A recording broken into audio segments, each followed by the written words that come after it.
Welcome back to We Move Through Stormy Weather, a Phish podcast by Storm Sound and Osiris Media. We are here today for another very special episode. We had so much fun a few weeks ago talking about the Jam of the Year 2022 brackets, and we had a lot of fun last year talking about the Jam of the Year 2021 bracket, that we decided that we're going to look at some other Jam of the Year brackets. I'm here with Brian Brinkman and Justin Bruce once again. Hello, gentlemen. Hello. Hello, hello. Thank you so much for coming back. I'm very happy that we're doing this. We kind of said that we're going to do 4 to 6 of these a year, but we're now doing our second one within like 6 weeks. So we'll see how many we actually do. Whenever the three of us have a chance to spend a few weeks deep diving on a year and listening to some jams, then sit down and talk about it. But I'm excited to be doing these. I am too. Like you said, we had such a great time doing this a couple weeks back, and we decided there's a bunch of brackets floating around in the universe. There's many out there, and they are rife for conversation, both in which jam is better, because we can accurately provide a definition of what better means when it comes to art. We have figured that out.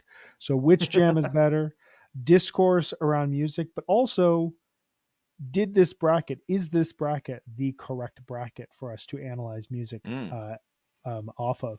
And over the next, 3 to 5 hours, we're going to figure all of that out. This isn't an episode of Always Almost There, Brian. We don't go that long. It's very interesting.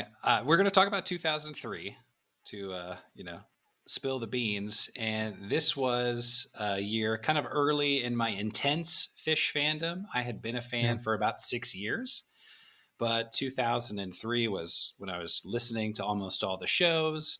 I didn't know nearly as much about Phish then as I do now, but it's sort of baked into my DNA just because I listened to a lot of 2003 and 2004 Phish back in those years, and then we didn't have any new Phish to listen to for several years, so I kept listening to 2003 and 2004 Phish. So it's been fun to go back with perhaps like a little more education to my ears and to be able to put some of this stuff in context. Mm-hmm. For me, it's been really cool diving into this bracket because 2003 and 2.0 as a whole is kind of a more blind spot of me for me in terms of Phish. As a much younger fan who has grown up with every, Phish show at the tip of his fingers.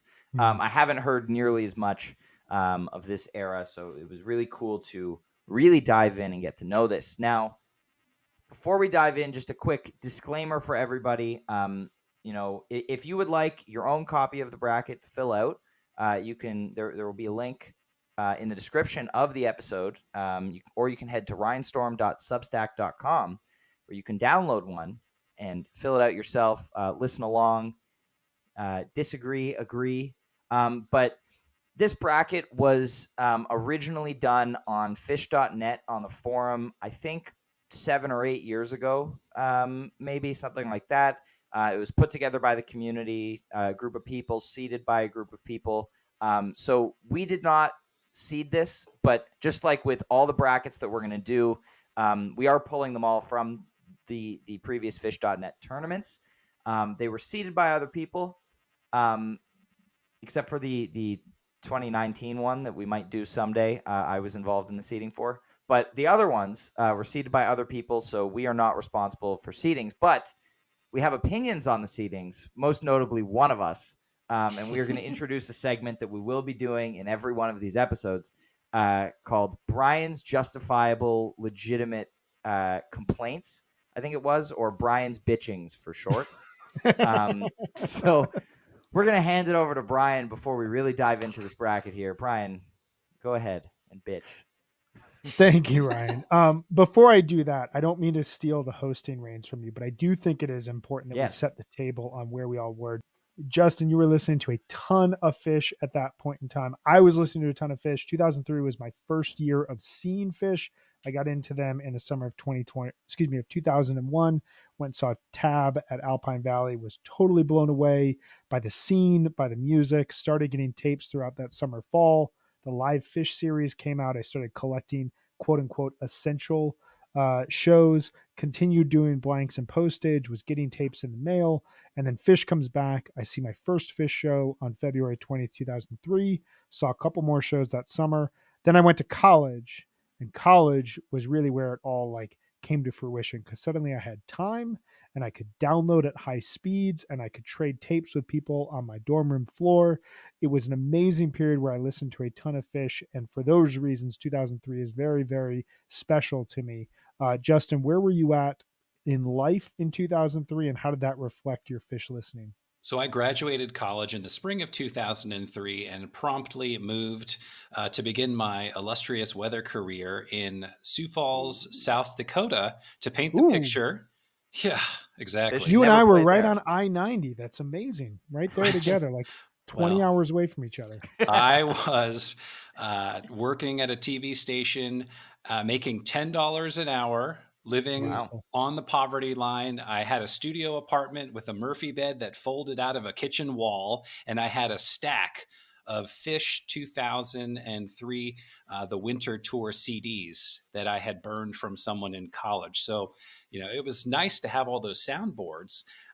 But it wasn't like, oh, that show, I'll just dial that up on, the Live Phish app, or, oh, okay, I'll dig into that tour via the Re-Listen app. It was just a stack of CDs. Also, like you, Brian, getting into the Live Phish, not buying everything. I was destitute, as I mentioned, but like what I had was blowing my mind. So deep into my Phish fandom, no family, had a job, but had lots of free time like you. So just listening to a whole lot of Phish. But like I said earlier, didn't necessarily like know a ton. I didn't have a lot of friends who were into Phish. So I was just kind of soaking it up.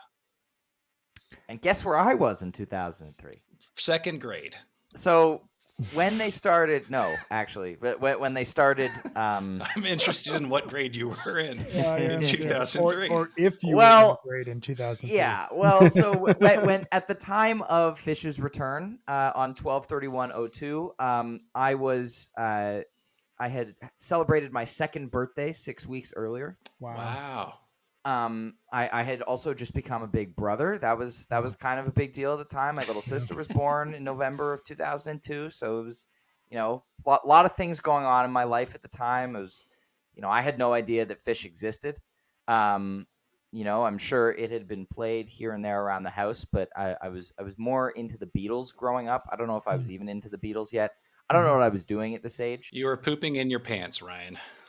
Maybe I was reading. I know you that. were. There's nothing to be ashamed of. It's fine. I have a 2-year-old who still poops in her pants. It's okay. All right. Well, that's I think that sets the table nicely. We're celebrating the 20th anniversary of 2003. We are in the middle of the winter 03 anniversaries right now. When this releases, it will be the day before the big boy of the tour anniversary, which is exciting. We're talking that's 228. Yeah. Yeah, Nassau, not Rosemont. Yes. So now, Brian's bitchings. All right. So circling back. Circling back to that, as Ryan noted, we did not seed this, and I've gone through this bracket, and I can tell you first and foremost, there is one jam, we're going to talk about it. It's going to end up in my Elite 8. There's one jam that is ranked as a 13 seed that I don't know what anyone was considering when they were ranking these jams. I don't know how anyone considered this jam to be anything less than a 2 seed in the overall bracket. I'm flabbergasted by it. I don't want to give it away, but I just want to note that like there are some affronts and some deeply insulting mistakes in this bracket that really and you will highlight these jams when we get to them in the matchups. I will, absolutely. So I just want to note that from the top. The biggest thing I want to focus on are the inexcusable omissions, jams that should have been in this bracket that would make this bracket stronger, and the obstructionists, the jams that should not be in this bracket. Which would you guys like to hear first, the omissions or the obstructionists? Let's go for the obstructions first. Like, okay. Tell us what doesn't belong here, and then tell us what should be here instead. So, in no particular order, I would argue that these following jams do not belong on a top 64 of 2003. the 226 Ghost, the 1231 Jim, the 215 Wolfman's Brother, the 731 Piper, the 226 Maze, the 221 Antelope. What is going on? Just because it says it's 15 minutes and it closes a set, we're putting it onto a bracket? Come on. The 226 Probably. Stash, the 3-1 Piper, the 1230 Gin, which everyone loves because it goes into 2001, but I mean, come on. The 216 Bowie Cities Bowie, the 1229 Ghost into Free, and the 226 Yam. I would argue That's the 216 Bowie Catapult Bowie, not Cities. Bowie This Catapult. isn't 97. This is very true. This is not 97. Unfortunately. Those I would argue should have no place in this overall bracket. What is missing in its place? I think this is very, very important that we highlight these jams that have, for whatever reason, been forgotten by the community, but are more than worthy of all of your time. All of your time. The 7-8, Down with Disease, Chula Vista, highly overlooked, amazing jams. Has Phish ever played a less than excellent show at Chula? Yes, fall 2014. Oh. Not a good show. The January 2nd, 46 Days, the debut of 46 Days. Amazing. Oh, yeah. Sludgy, incredible. I've heard that one. 2.0 version. The 1228 Susie Greenberg. I don't know how this missed the cut. This is a jammed out Susie. I love that jam. I do too. It's amazing. I don't know why it's not here. The January 3rd Wolfman's Brother. Deep, deep funk. Made people think that 1997 was back in the moment. The 12-2 Rock and Roll Suite that goes rock and roll into Weekapog, into Tweezer Reprise, into Frankenstein, into Kung, into Frankenstein. It is all segues. It is beautiful. The rock and roll itself, just absolutely gorgeous stuff. The 725 Drowned into Kung. Excellent jam. First drowned of 2.0. We have the 7 Below into Sense and Subtle Sounds from August 2nd, but we need the rock and roll. I don't know how this was forgotten off of here. We need the rock and roll on here. It's an amazing rock and roll that segues directly into 7 Below. And then just 3 more, The 12-2 Piper. This was my You guys have talked about this one a lot. This was my second favorite Piper of the whole year. And 2003 is the year of the Piper. How December 2nd is not on this bracket, but something like the February 25th Walls of the Cave is on this bracket. I'm a pretty chill guy, but it makes me upset. You should see the vein popping on his forehead right now. The 12-1 Wolfmans. We have the 215 Wolfmans. It's fine. Yeah. The 12-1 Wolfmans from Albany is one of the best jams of the year that goes then into Good Times, Bad Times. And then finally, the set closing of a 5-song first set, July 9th, Bathtub Gin. 26 minutes long, gets into some really crazy space, kind of jazzy, very, very good. You said that 2003 was the year of the Pipers. We're going to talk about a lot of Pipers here today. 2003 was also the year of really good Bathtub Gins, and I've got some Bathtub Gins going pretty far in this bracket, one in particular. The 7-9 one, though, that would make some really, really difficult matchups. So I yield Brian's legitimate and justifiably accurate complaint corner back to you, Ryan. As we need to come up with a good acronym for that. I'll come up with it between now and the time that we do our 2018 bracket. Is that what we're doing next? Perfect. Yes. Spoiler alert, but yes, we are going from a big blind spot for me to like my area of expertise. So if you're tired of my 3.0 Phish takes, don't listen to that episode when it comes out. All right, and without further ado, we are going to jump into the bracket now. We are going to begin with the Anastasio region in the top left. Our first matchup, the 228 Tweezer up against the 8-2 Down with Disease. You know, obviously with a 116 matchup and the one being the 228.03 Tweezer, not a ton to say here. I do want to mention, I talk about this anytime somebody mentions the 228.03 Tweezer in my vicinity. But what I consider to be my crowning achievement as a Phish fan is finding a Cars, Trucks, Buses tease by Page in this jam that was not previously noted 17 years after this jam was played. Well done. Thank you. I have not yet heard that. Do you have a timestamp available? I want to say 1930. Interesting. Our producer, if you could cue that up for the listeners, we just want to hear the cars, trucks, buses, TVs.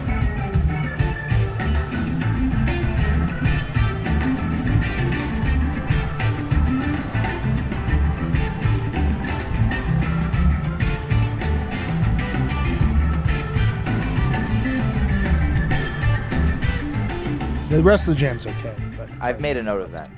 You've made as a the producer. The jam chart notes on this show are very, very simple. Mm-hmm. Magnificent, hose them down, hear it at all costs. And that says everything that needs to be said about this tweezer. If you have not heard this and you're listening to this podcast, What are I'm you honestly doing? impressed. I'm honestly impressed. We're diving into a 6.5 hour long 2003 discussion, not having heard one of the greatest jams of it. Well, for the record, this is impossible to be 6.5 hours long because we have a hard stop when the Phish show starts tonight. This is true. This is true. All I'll say, this wins easily in this round. This makes it all the way to the championship game in my bracket. I think it does for 2 out of 3 of us, which is going to be a fascinating discourse. This is your winner. This is my second place jam of the year.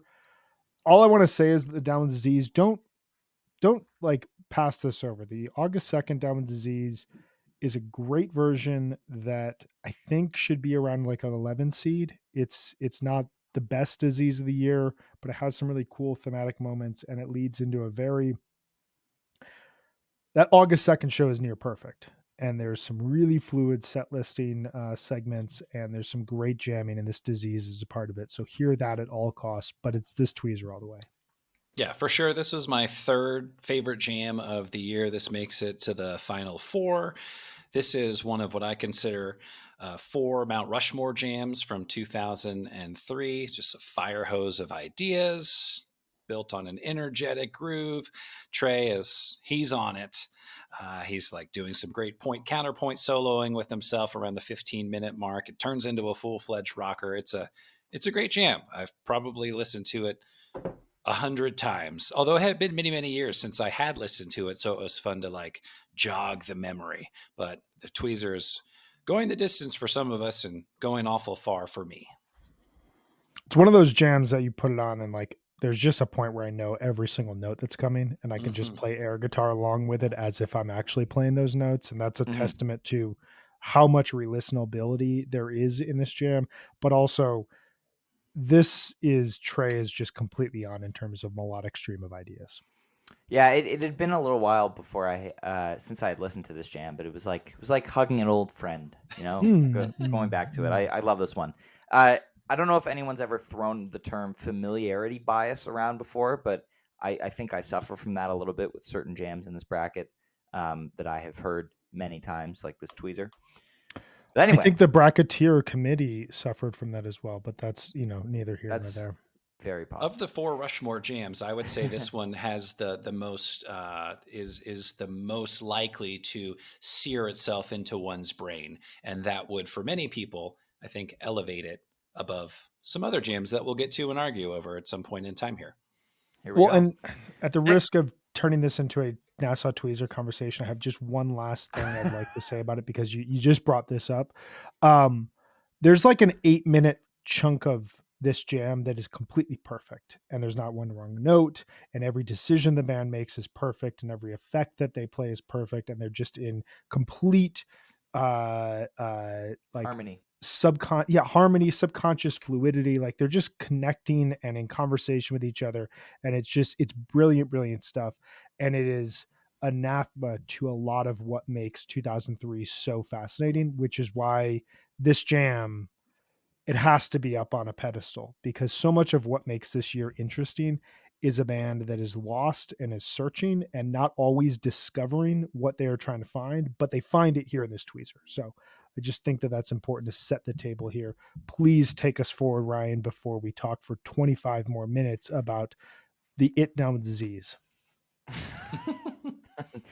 Moving on to our second matchup of the bracket, we've got the 226 Ghost into Lowrider as an 8 seed up against the 726 Piper as a 9 seed. Obviously, this predates my involvement in the brackets and the implementation of the no segues rule. So there are some segues in this bracket. I'm not happy about it, but we're not revising the history here. This Ghost, I really, really enjoyed as a keyboardist. Paige is really, really shining in this jam. But ultimately, I went with the Piper. Year of the Piper. This is an excellent one. Wow, I went with the Ghost. Mike, like many Ghost jams, informs things. This is an 8th seed. I have this ranked higher. This is my 25th favorite jam of the year. So that would be 7, 8 spots higher than it's seeded. It's a great Piper, but yeah, I rolled with the Ghost. There are so many more Pipers. I think that I just ended up digging more. So Ghost for me. You're absolutely right that there are so many Pipers that it at some point becomes am I just picking Piper just because it's the year of the Piper? Or like, was this really a quality version? Or were there that many good versions? I think that this one justifies its placement here. I picked the Piper ultimately.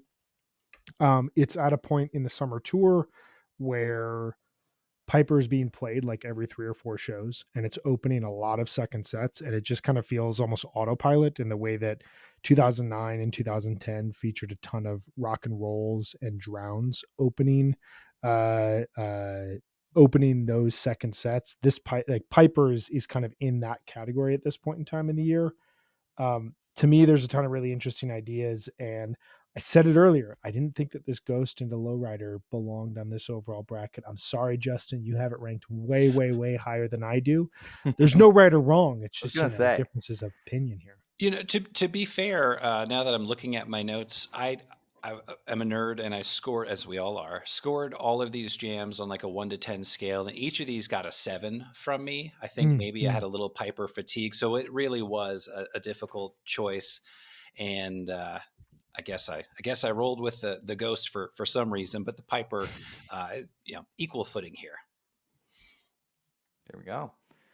Next matchup, we've got the 731 Harry Hood at a 5 seed up against the 222 Piper Weekapog at a 12 seed.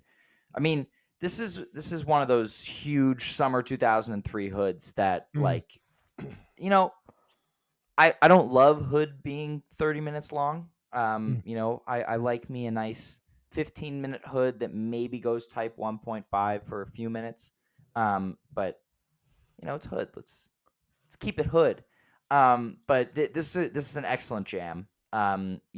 Despite the fact that it's not out of a song that I would love it to come out of, still can't deny that it's excellent summer 03 improv. I have this one going into the Sweet 16 here. I was expecting to not have it moving past the second round, but I surprised myself. I think there's 3 hoods across summer 2003 that feature significant improv: Alpine, Charlotte, and then this one from Camden.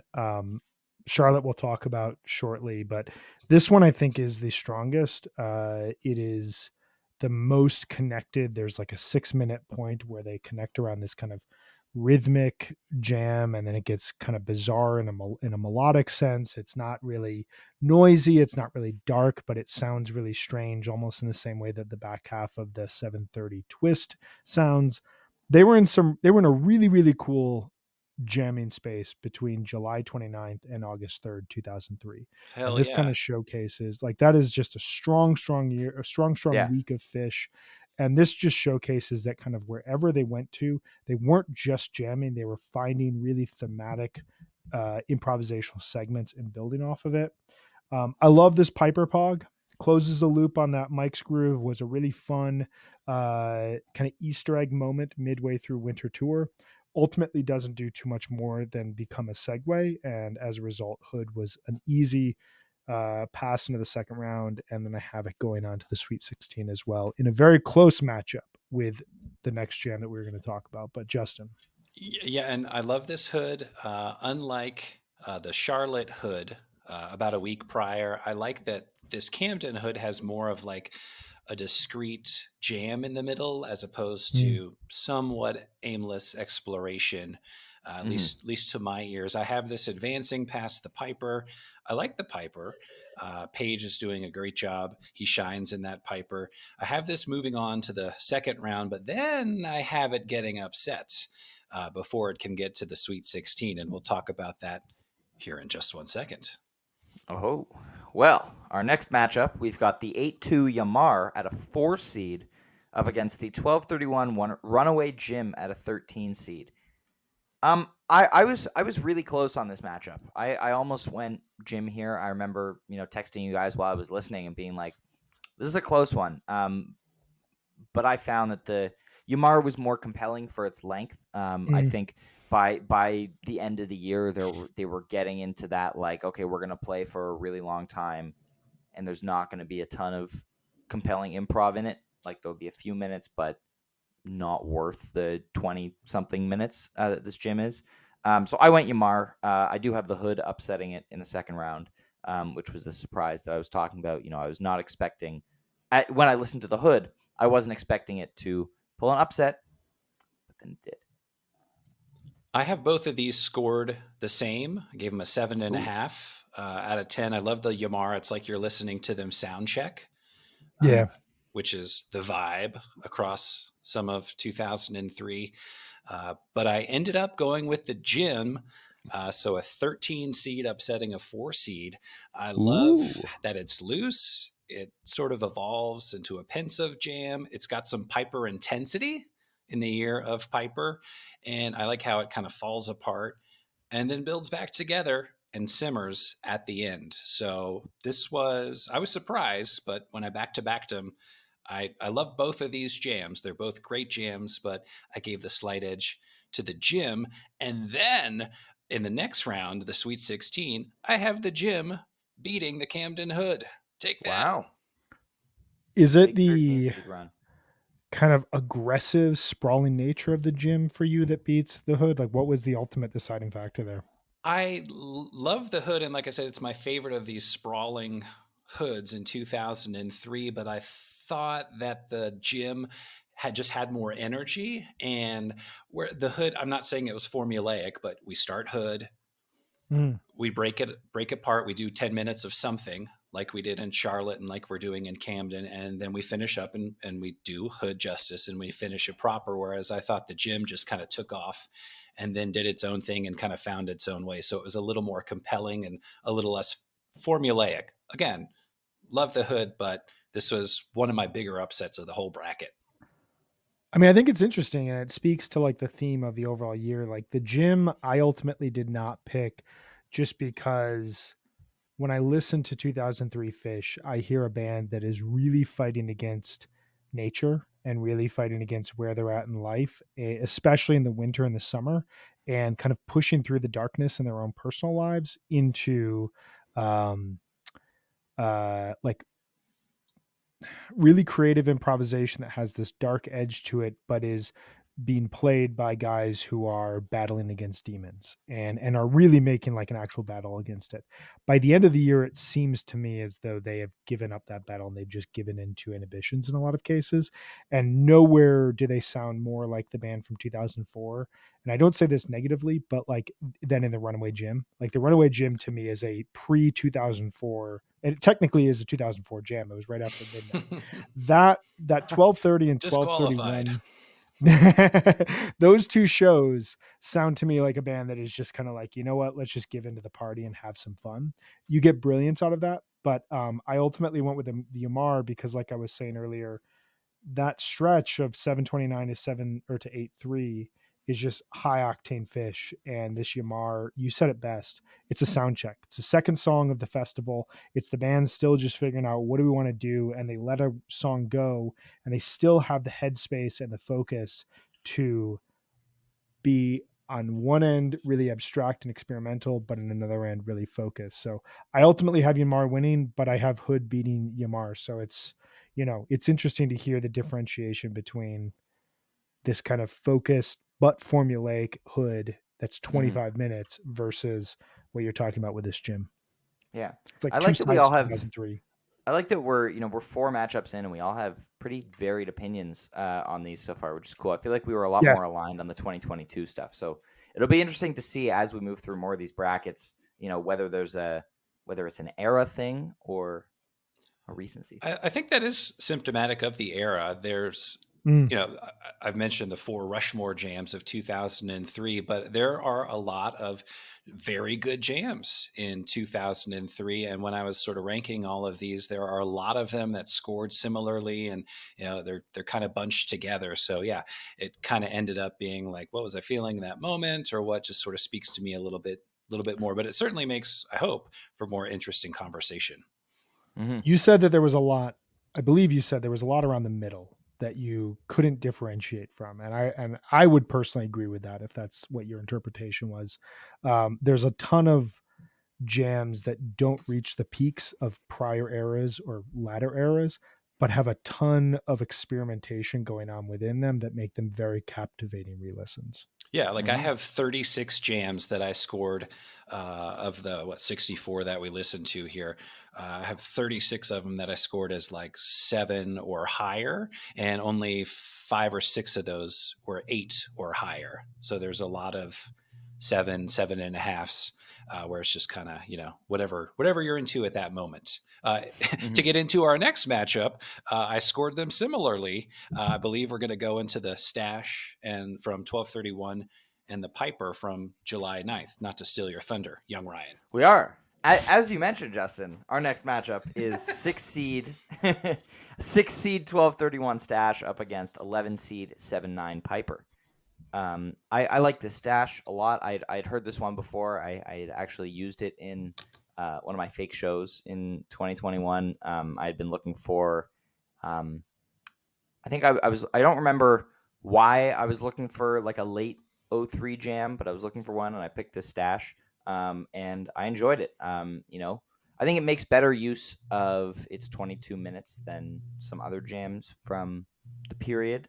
I feel like it gets kind of an unfortunate matchup in the second round. I would have liked to see it go a little bit further, but we'll talk about what it runs into in the next matchup. But it's a very good Stash.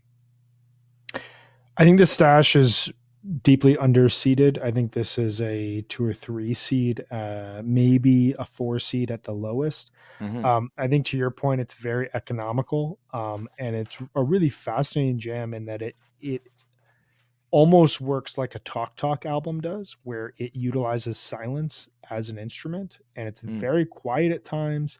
It is not the kind of jam you would ever think a band would walk out on stage for their set before New Year's Eve, after they've played a really rambunctious set that included Mike Song, Wilson, Yem, and Tube and First Tube, like fucking huge first set on New Year's Eve 2003.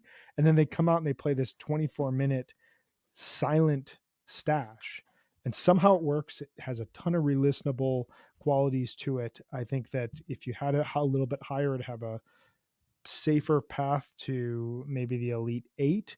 I have this ultimately losing in the Sweet 16 to one of my favorite jams of the overall year, and a jam that employs very similar styles to this Stash, but we'll talk about that here shortly.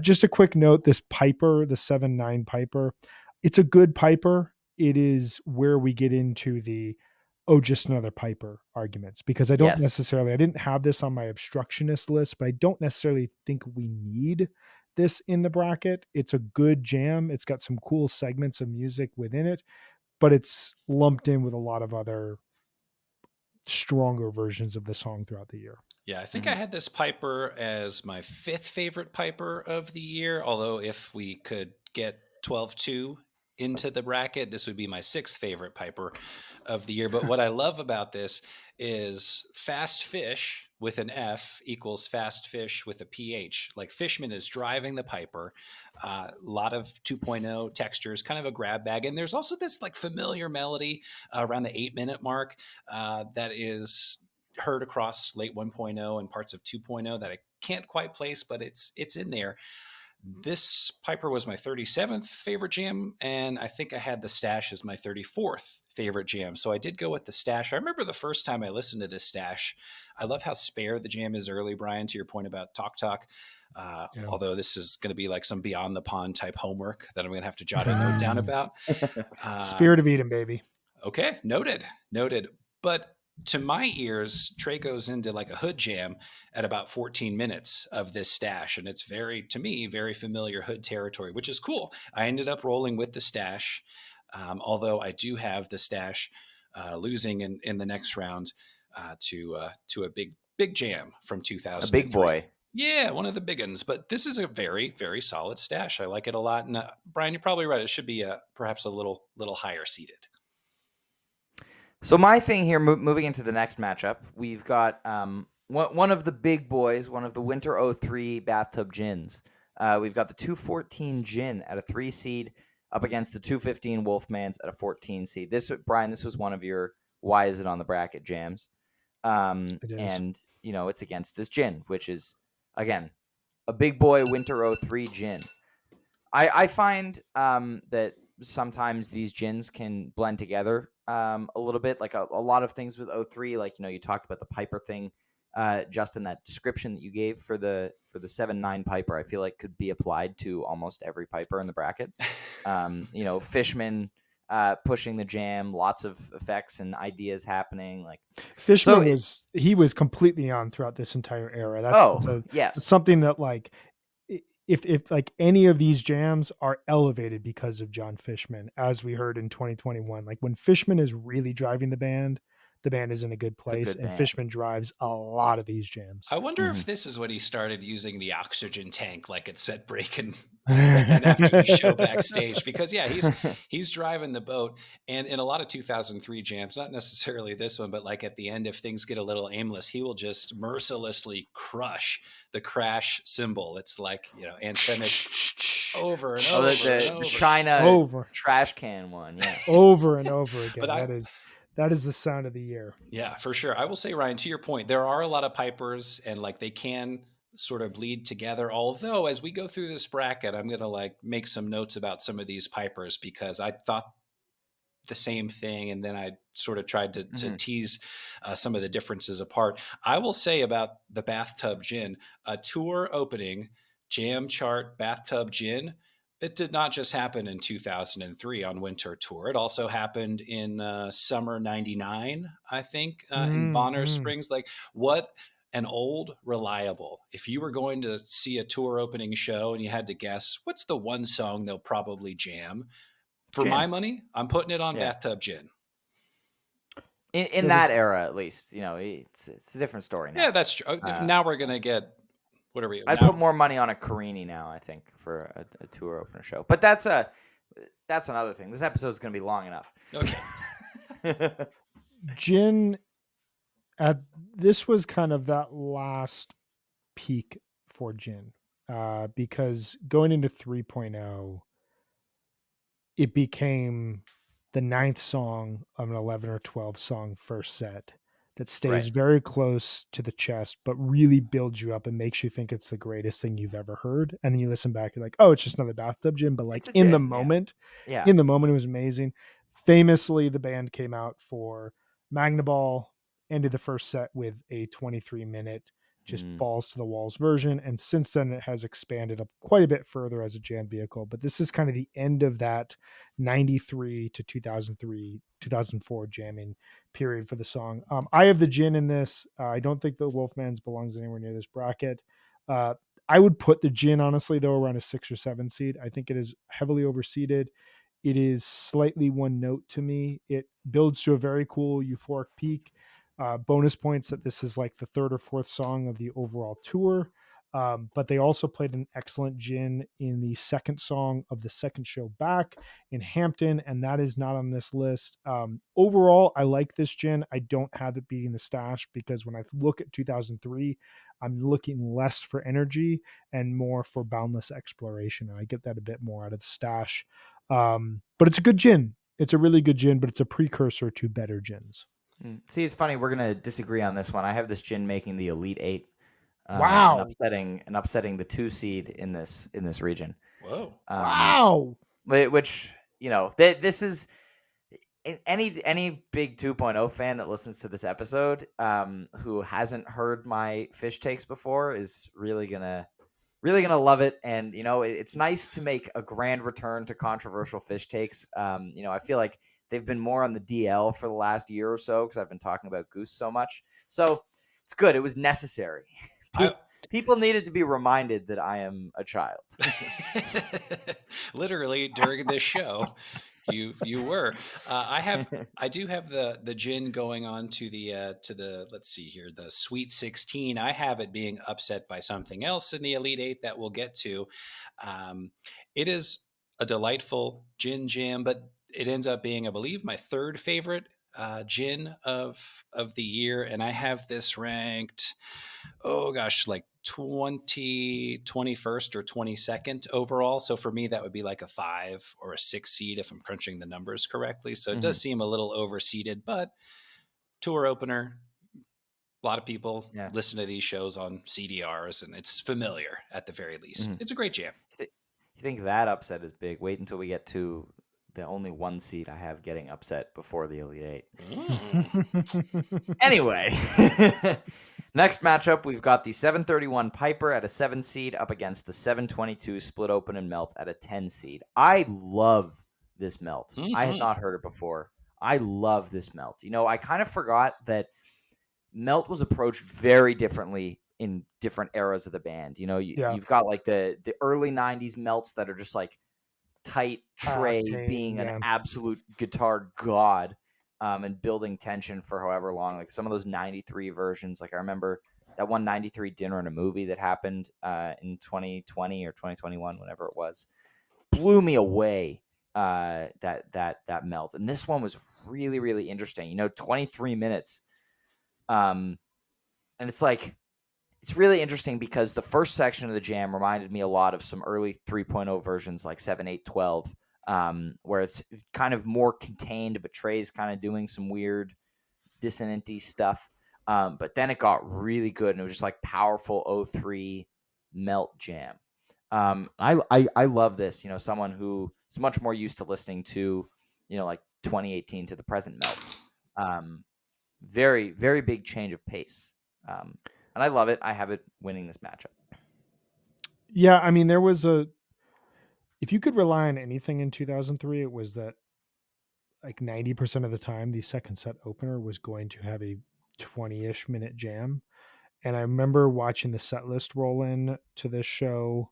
You had to refresh Phish from the Road, and it was like a web page, and it would refresh however long after they decided to insert the next song, and it would just have like a carrot, and then you'd have to like spend the next 20 minutes being like, wow, I wonder what's going on right now.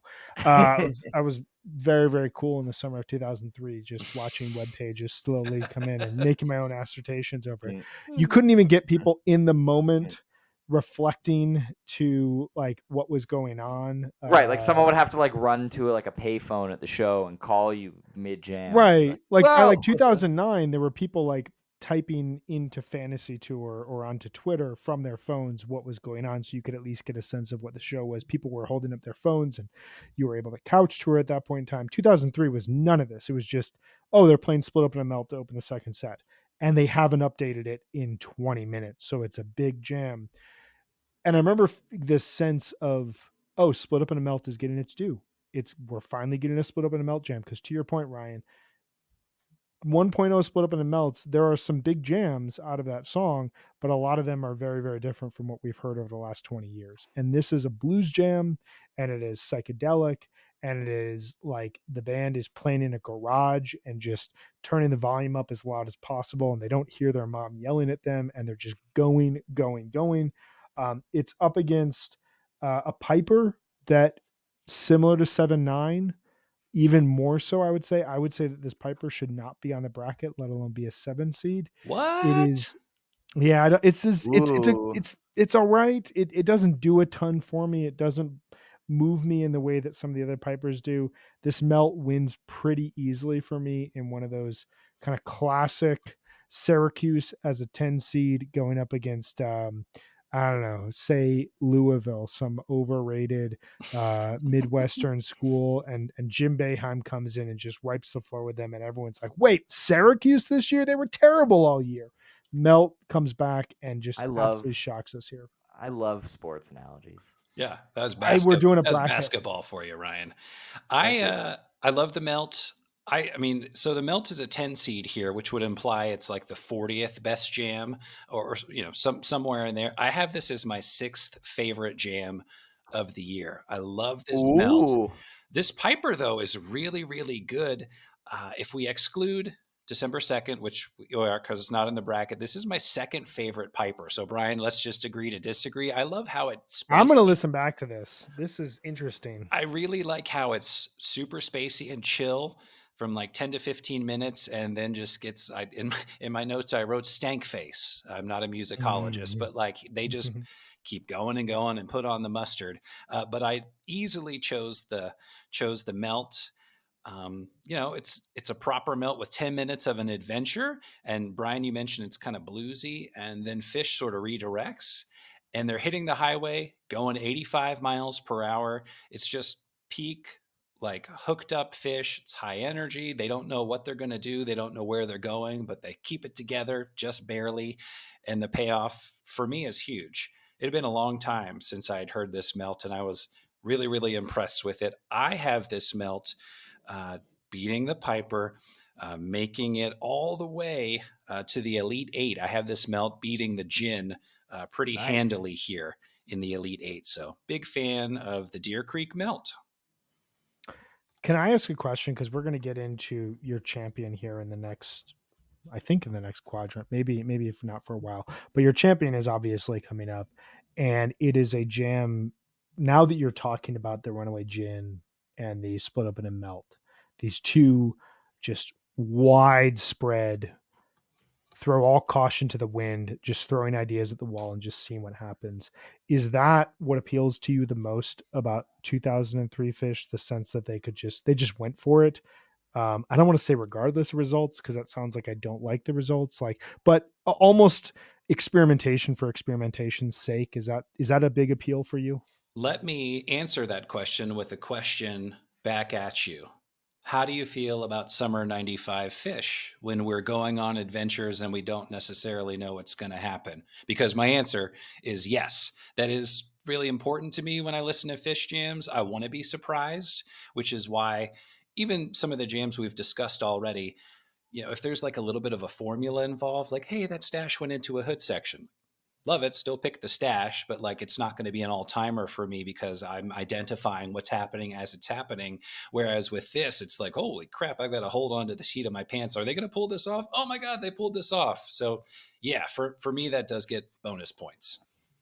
Yeah, that's where I reside in Summer 95. We're going to talk about 1995 in a future bracket podcast. We are building a Summer 90 or a 1995 bracket, and so there will be a lot of Summer that one has not been done yet. That has not been done yet. We are going to do it because it needs to be done. Other people will complain about it.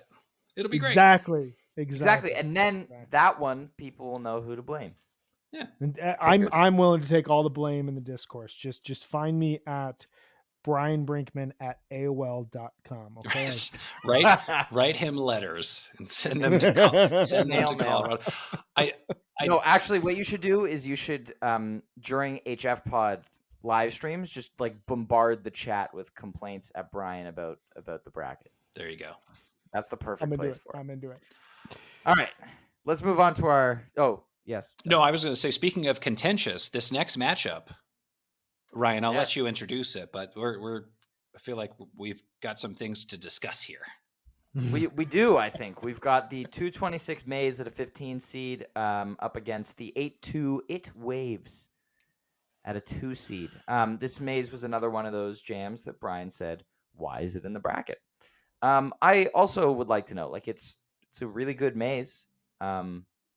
Is it better than the Miami Susie? Definitely not. I like it. I think this it does. Waves. It does belong in the bracket. I'll argue more in just a second. Sorry, but I think it's a very good Maze. So here's where I drop another one of my patented Ryan Storm 3.0 noob takes, where I say I will take the Mexico 2020 waves over this one 100% of the time. Much more interesting jam to me. I've never been huge on the, like, Brian, I think you called it like anti music, or so, maybe that was you, Justin. It was I think it was one of you guys. Where it's just kind of like, there's just like outer space for 10 minutes. And like I see what's interesting about it, but to me I'm much more engaged by them actually like playing. Like stuff like the 12:30:17 Steam, where the last 5 minutes of it are just like, them making like low synth noises, kind of like this, and like, Fishman on the Marimba Lumina. Like, it's cool, but it's not something I really am compelled to listen to very much. And so I feel kind of the same way about this Waves. I did have it beating the Melt, but losing to the Gin in the Sweet 16. So that's my 2 cents on this one. That's interesting, because when I first listened to this, it had been a long time, and yeah, it was me who said this is like anti-music. But I listened to it a few more times.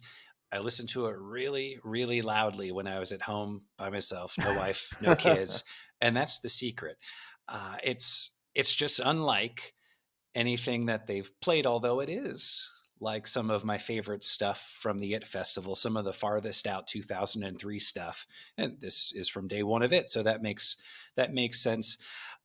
The digital crinkles, I don't know if it's Paige, I don't know if it's Trey, but at 13 minutes have always just had my number and given me goosebumps. I remember listening once those little crinkles hit at 13 minutes. I was like, oh yes, I remember hearing this 20 years ago. Um, Interestingly enough, I think the Maze is super solid. I like the Maze because Maze can be a formulaic song that's built on tension, but I like how this Maze stretches a little via 2.0 tones. And we got into a fun text conversation with Mike's synthy sounds. It reminded me of the Chicago Bulls 1990s introduction, and Ryan was like, "What?" And Brian lost I his was able to mind. identify that it was Mike, just Thank you. not what the Chicago Bulls thing is. That was helpful, but I came around after initially kind of rebuffing this Waves. I came around. I do have this Waves obviously beating the Maze, but then I have the Melt upsetting it. I don't know how this is a 2 seed.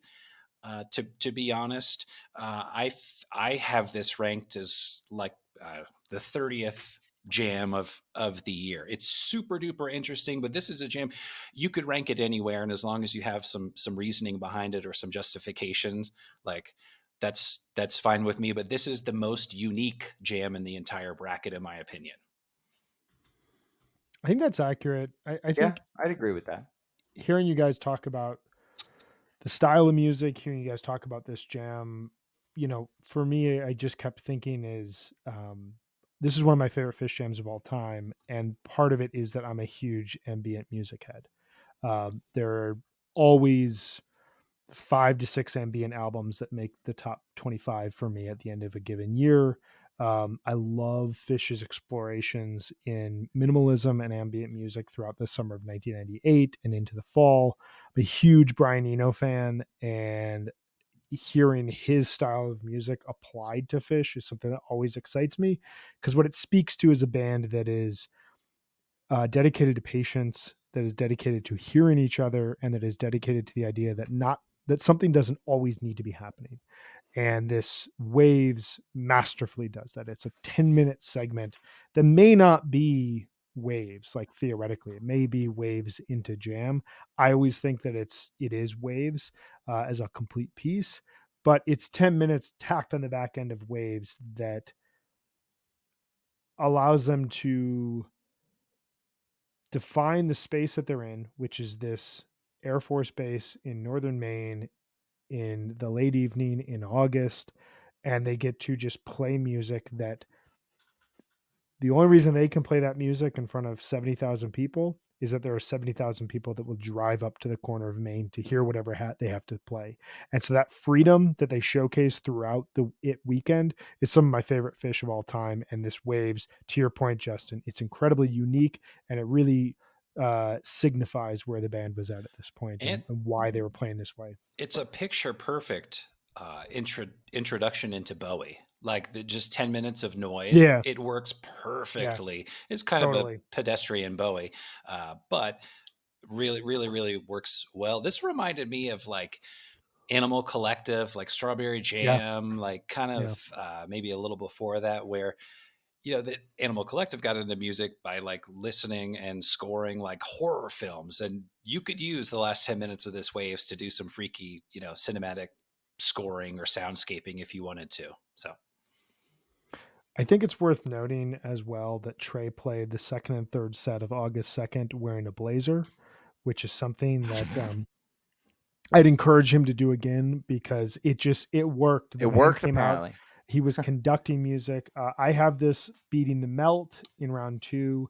I have it beating the Stash in round 3. This I was talking about it like there's a lot of similarities between this and the Stash. I am the crazy person that considered having this upset the Nassau Tweezer, but then You're a my crazy senses person. came. I am. My senses came to myself, and I went back with Tweezer. Thank God. and I ended up with Tweezer coming out of this bracket just to sort of bring it full circle Yes. from the Anastasio region here. Perfect. I think we all have Tweezer coming out of this one. The Unanimous. Tweezer divergence in opinions comes later. But we are going to move on to the Gordon region now, starting off with another big It jam, the It Ghost at a 1 seed up against the 225 Walls of the Cave at a 16 seed. So the first time I heard this Ghost was prepping for a podcast episode I did with Coach from Goose in January of 2021. That's an excellent episode. If you haven't heard it, it's a really good one. But this jam to me has always felt a little bit long, and there are a lot of jams in this bracket that are like that. It's a really, really good Ghost, more of that 2003 sound, obviously, kind of has that like angry rocking stuff in some parts and spacey in other parts. I like the intro, how Fishman does it. I wish they would still kind of do the more spacey Ghost intro sometimes instead of just the hard guitar riff that they do now. But it's a good Ghost. I have this going to the Elite Eight. This is a great Ghost. It has probably my favorite peak moment of the 2.0 era. They build up around 13 minutes, and Trey is just masterfully like got us our ears around his fingers as he's just like weaving lines and lines and lines. And there's just this moment where Fishman hits the snares and hits the cymbals right at the peak, and the whole band explodes. And everything I've ever heard is this was the biggest glow stick war that the band that was ever at a Phish show. There were so many glow sticks in the air. And at this point in time, everything's flying and it's just chaos and mayhem. We've reached the downward slope of the It Festival, and the band is just playing with house money. I do agree with you though, Ryan. I think the last 8 or so minutes are a little overlong and it takes away a bit of the jam. Similar to how I feel about the Nassau Tweezer, which we will talk about a little bit later as we get into the final matchups of this bracket. But I think you're right. There's a segment of this Ghost that could be chopped about 8 minutes as they move into, I believe it's Mountains in the Mist. Still, that middle section, that build up, that peak, the swirling leads after that, it's enough to win this first round. And for me, it goes to the round of 8 as well. When I first did a pass through all these jams, this Ghost won my bracket. It was my favorite jam of the year. Then I ended up listening to like my top 4, 5, 6 jams again, and I revised, and it is my 4th favorite jam of 2003. I think it's super representative of the era. It's one of my Rushmore 4 jams of the year. Ryan, you said it's kind of long. Yeah, it's like 31 minutes. It is. It literally. It just does a lot of things. There's upbeat, blissful interplay. It's a little cacophonous. There's a groove. Gets peaceful. There's a digi crap groove around 23 minutes. I think it finishes with momentum, and then there's kind of a peaceful sailing into Mountains in the Mist. I don't necessarily hear it as being boring. I just hear it as kind of a protracted segue into Mountains in the Mist. Not that Mhm. they're playing it, but I think it works really well. In contrast, or how do you say it, Ryan? Since you're from Canada, I feel like you always say contrast differently. Contrast? Yeah, there it is. Thank you. Subtle. Is that That's different? there. I don't know. I don't hear the difference. In contrast, this Contrast. February 25th, Walls of the Cave was the only jam of the 64 that I refused to listen to. I was at this show. I think this was my fourth Phish show in Philly back in February, and I just was overexposed to Walls of the Cave because there are lots of great Walls of the Cave, some that should have been on the bracket in lieu of this Walls of the Cave. But yeah, Ghost all the way. I have Ghost going to the to the Elite Eight of this bracket, but then I do not have it making it to the Final Four. There we go. Our next matchup, we've got the 730 Twist at the 8 seed up against the 220 Pebbles and Marbles at a 9 seed. I love this Pebbles. I mean, it's phenomenal. I think the only Pebbles that rivals this one for GOAT status is 102621, in my opinion. Or 1704 as well.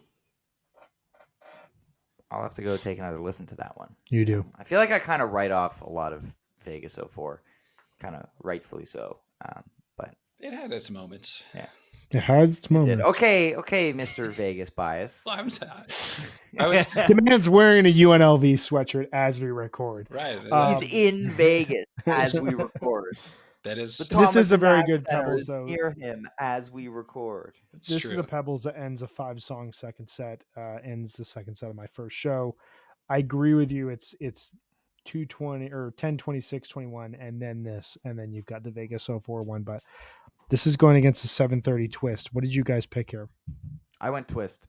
I went Twist without much effort, to be honest. This Twist. The next matchup, the It Ghost and the Twist, was one of my hardest matchups of the overall bracket. This Twist is one of my favorite jams of the year. I think that it's a 3, maybe 4 seed.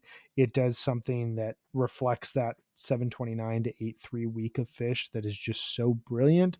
It is so dark and minimal, and then they work themselves out into this bright and beautiful jam segment that if you haven't gone back and listened to it, like the first half of that jam sounds like mud, and the last half sounds like you've emerged into this,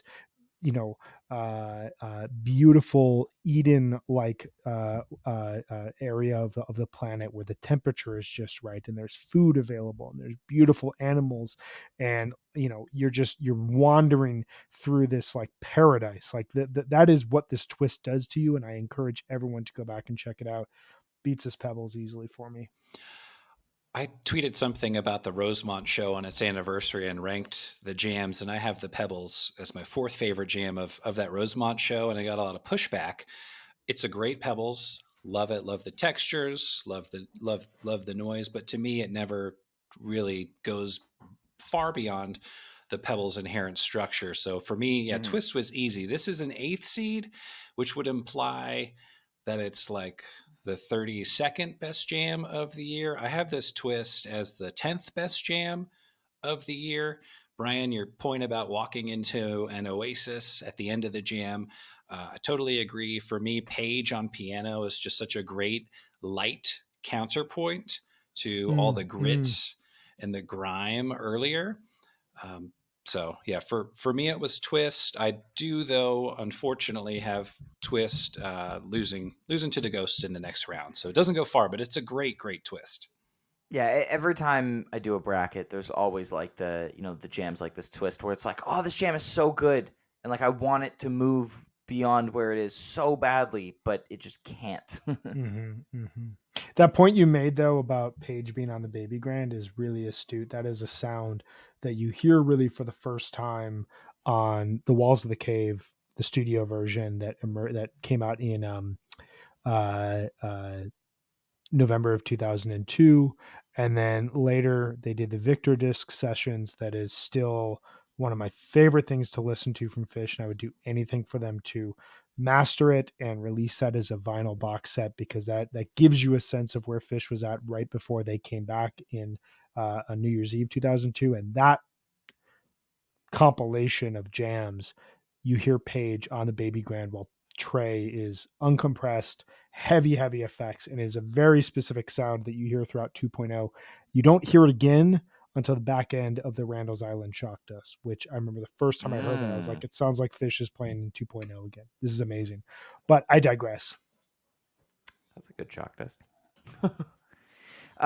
Next matchup, we've got the 220 Simple at a 5 seed up against the 216 Bowie Catapult Bowie at a 12 seed. This was an excellent Bowie. I quite enjoyed it. Opens the show, but it's not, super crazy. This was pretty easy for Simple here. I definitely think that, especially listening has kind of reinforced my, I prefer winter 03 to summer 03 jamming generally. I think I feel like there's a bit more like coherence to it at times. They haven't fully let go into the crazy oxy jams that would come out later in the year. And I think one of you said winter 03 was the last time that the drugs worked for Trey. I think wasn't he sober that during summer 03 tour though? Well, that was a thing, but Summer it was 03. still like the oxy jam was Yeah. developing. Not literally. Yes. That was the following year. Yeah. Yeah, I mean, I don't want to nitpick too much. I hear more clarity in the summer jamming than I do in the winter jamming personally, but I think both are very strong, and they're almost just, it's trying to think of a comparable for them, because I don't think that they significantly get better in the summer. I don't think that they get worse. I think that it's consistently just as good. I think that they're just, winter 03 doesn't have the run of 729 to 83 that I keep referring to, that is like the capstone of that tour in that year. I think they get farther out in summer tour. I mean, they hadn't played for a couple of years together. So winter, I mean, it's a great tour, but they are to some extent getting their legs back underneath them. When I, have my list of all these jams, a lot of winter jams are high up, but I have way more summer jams, kind of in the top half of this bracket than winter jams. I scored both of these as sevens, but I ended up going with the Simple. And Brian, wasn't this Bowie Catapult Bowie? You said it didn't belong on the bracket, right? I don't think it does. I think it's really only there because of the catapult and a few moments of disparate playing that you get in the Bowie. It doesn't do a ton for me. Not a lot of 2.0 Bowies do a ton for me. It's very strange that this song is just in the box throughout this era when they were jamming so much. This Simple, to me, I just talked about it on Beyond the Pond. It does this thing where the ending of Simple is so beautiful. It is one of the prettiest segments of music that the band has ever composed. And they go in a varying degree of directions out of that. It's fascinating to hear where the band can go out of that song. Sometimes you get Dick's 2014, where that prettiness bubbles up into a high octane candy type of jam. Other times you get this where it descends into Hades, and it's this dark, dismal jam. And it's one of my favorite moves that you get out of 2003 Phish. I have this Simple going to the Sweet 16 because I think that it is a more cohesive version of the number 4 seed that we are going to talk about here next, ultimately losing to the It Ghost. I have the Simple winning. It is interesting. That's an interesting point about Bowie kind of towing form in 2003, in a year that they're going deeper and deeper and deeper into outer space or wherever they're going. Maybe it's just the in context of 3.0 and 4.0. It was just great to hear a tight, fierce Bowie. But I agree. I think the Simple, it like rides that sweet line between kind of post-peak jamming and textures, but and this is key, there's still some melody involved under the surface, which is really clutch for some of the better 2003 jams. And you mentioned, the last few minutes of Simple are some of the prettiest Phish that Phish plays. I want to throw in my first show, Star Lake 99, as a beautiful Simple, and then going into one of my favorite jams of that year, in My Left Toe. My Left Toe? Ugh. Yeah, that Simple My Left Toe was on the Star Lake 98 like bonus disc. And I have that. When I downloaded Star Lake 98 a couple of years ago, it like the bonus disc was just there, and I was like, oh. And then I listened to it, and I was like, oh, like that and the Star Lake 97 Gumbo are both very welcome additions to that box set. Something else happened at Star Lake that we will discuss in this very region of the bracket here in a few minutes. We will? What? Yeah, absolutely will. I can't wait till we do the 99 bracket. Brian I just want to say. About that. Yeah, the 99 bracket's going to be good. Honestly, every bracket is going to be a lot of fun. They are. I might sit the 2010 bracket out, though.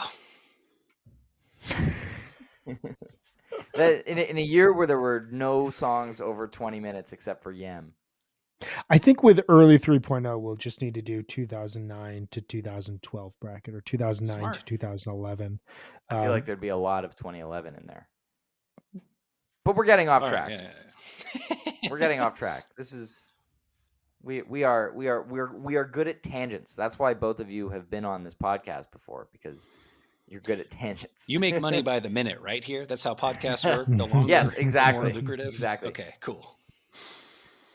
All right, next matchup, we've got the 725 Hood at a 4 seed up against the 727 Ghost at a 13 seed. This is another, really big sprawling Hood. Again,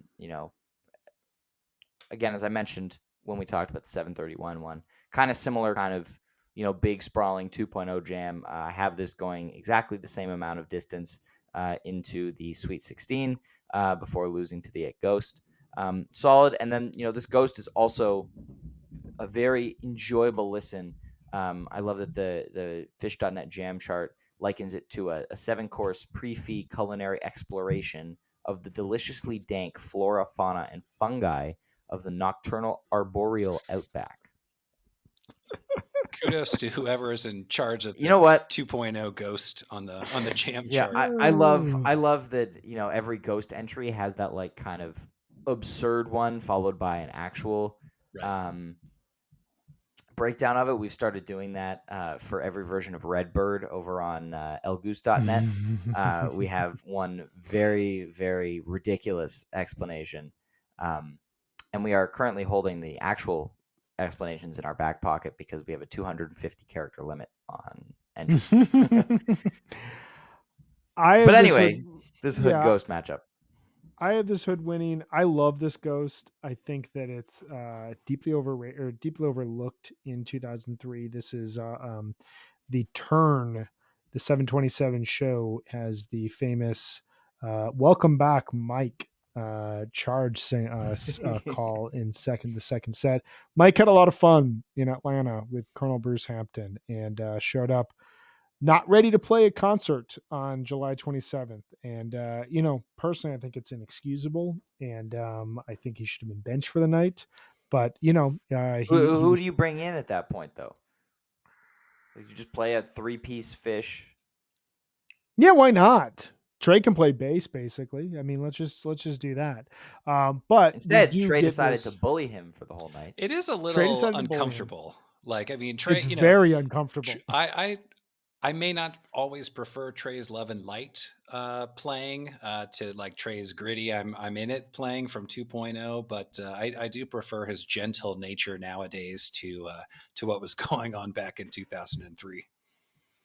I don't think it's too far to say he's kind of a dick in this show. And, granted, like they're making, thousands of dollars playing a concert and like, this is your job. You have 20 of these shows to show up to for a summer and then you can go do whatever you want. But he is kind of like towing that line between ribbing Mike and being like, hey, dude, you fucked up. Hey, you're going to sing all these songs. Like, here's Yamar and Down with Disease back to back. Like, Fuck you. I have this hood winning. I have this hood losing in the second round to the simple. This hood, as is described in the jam chart, it's spectacular, very type 2. Between this and 731, the jam here gets a little bit further removed from the norm, working through several exploratory segments before returning to a close.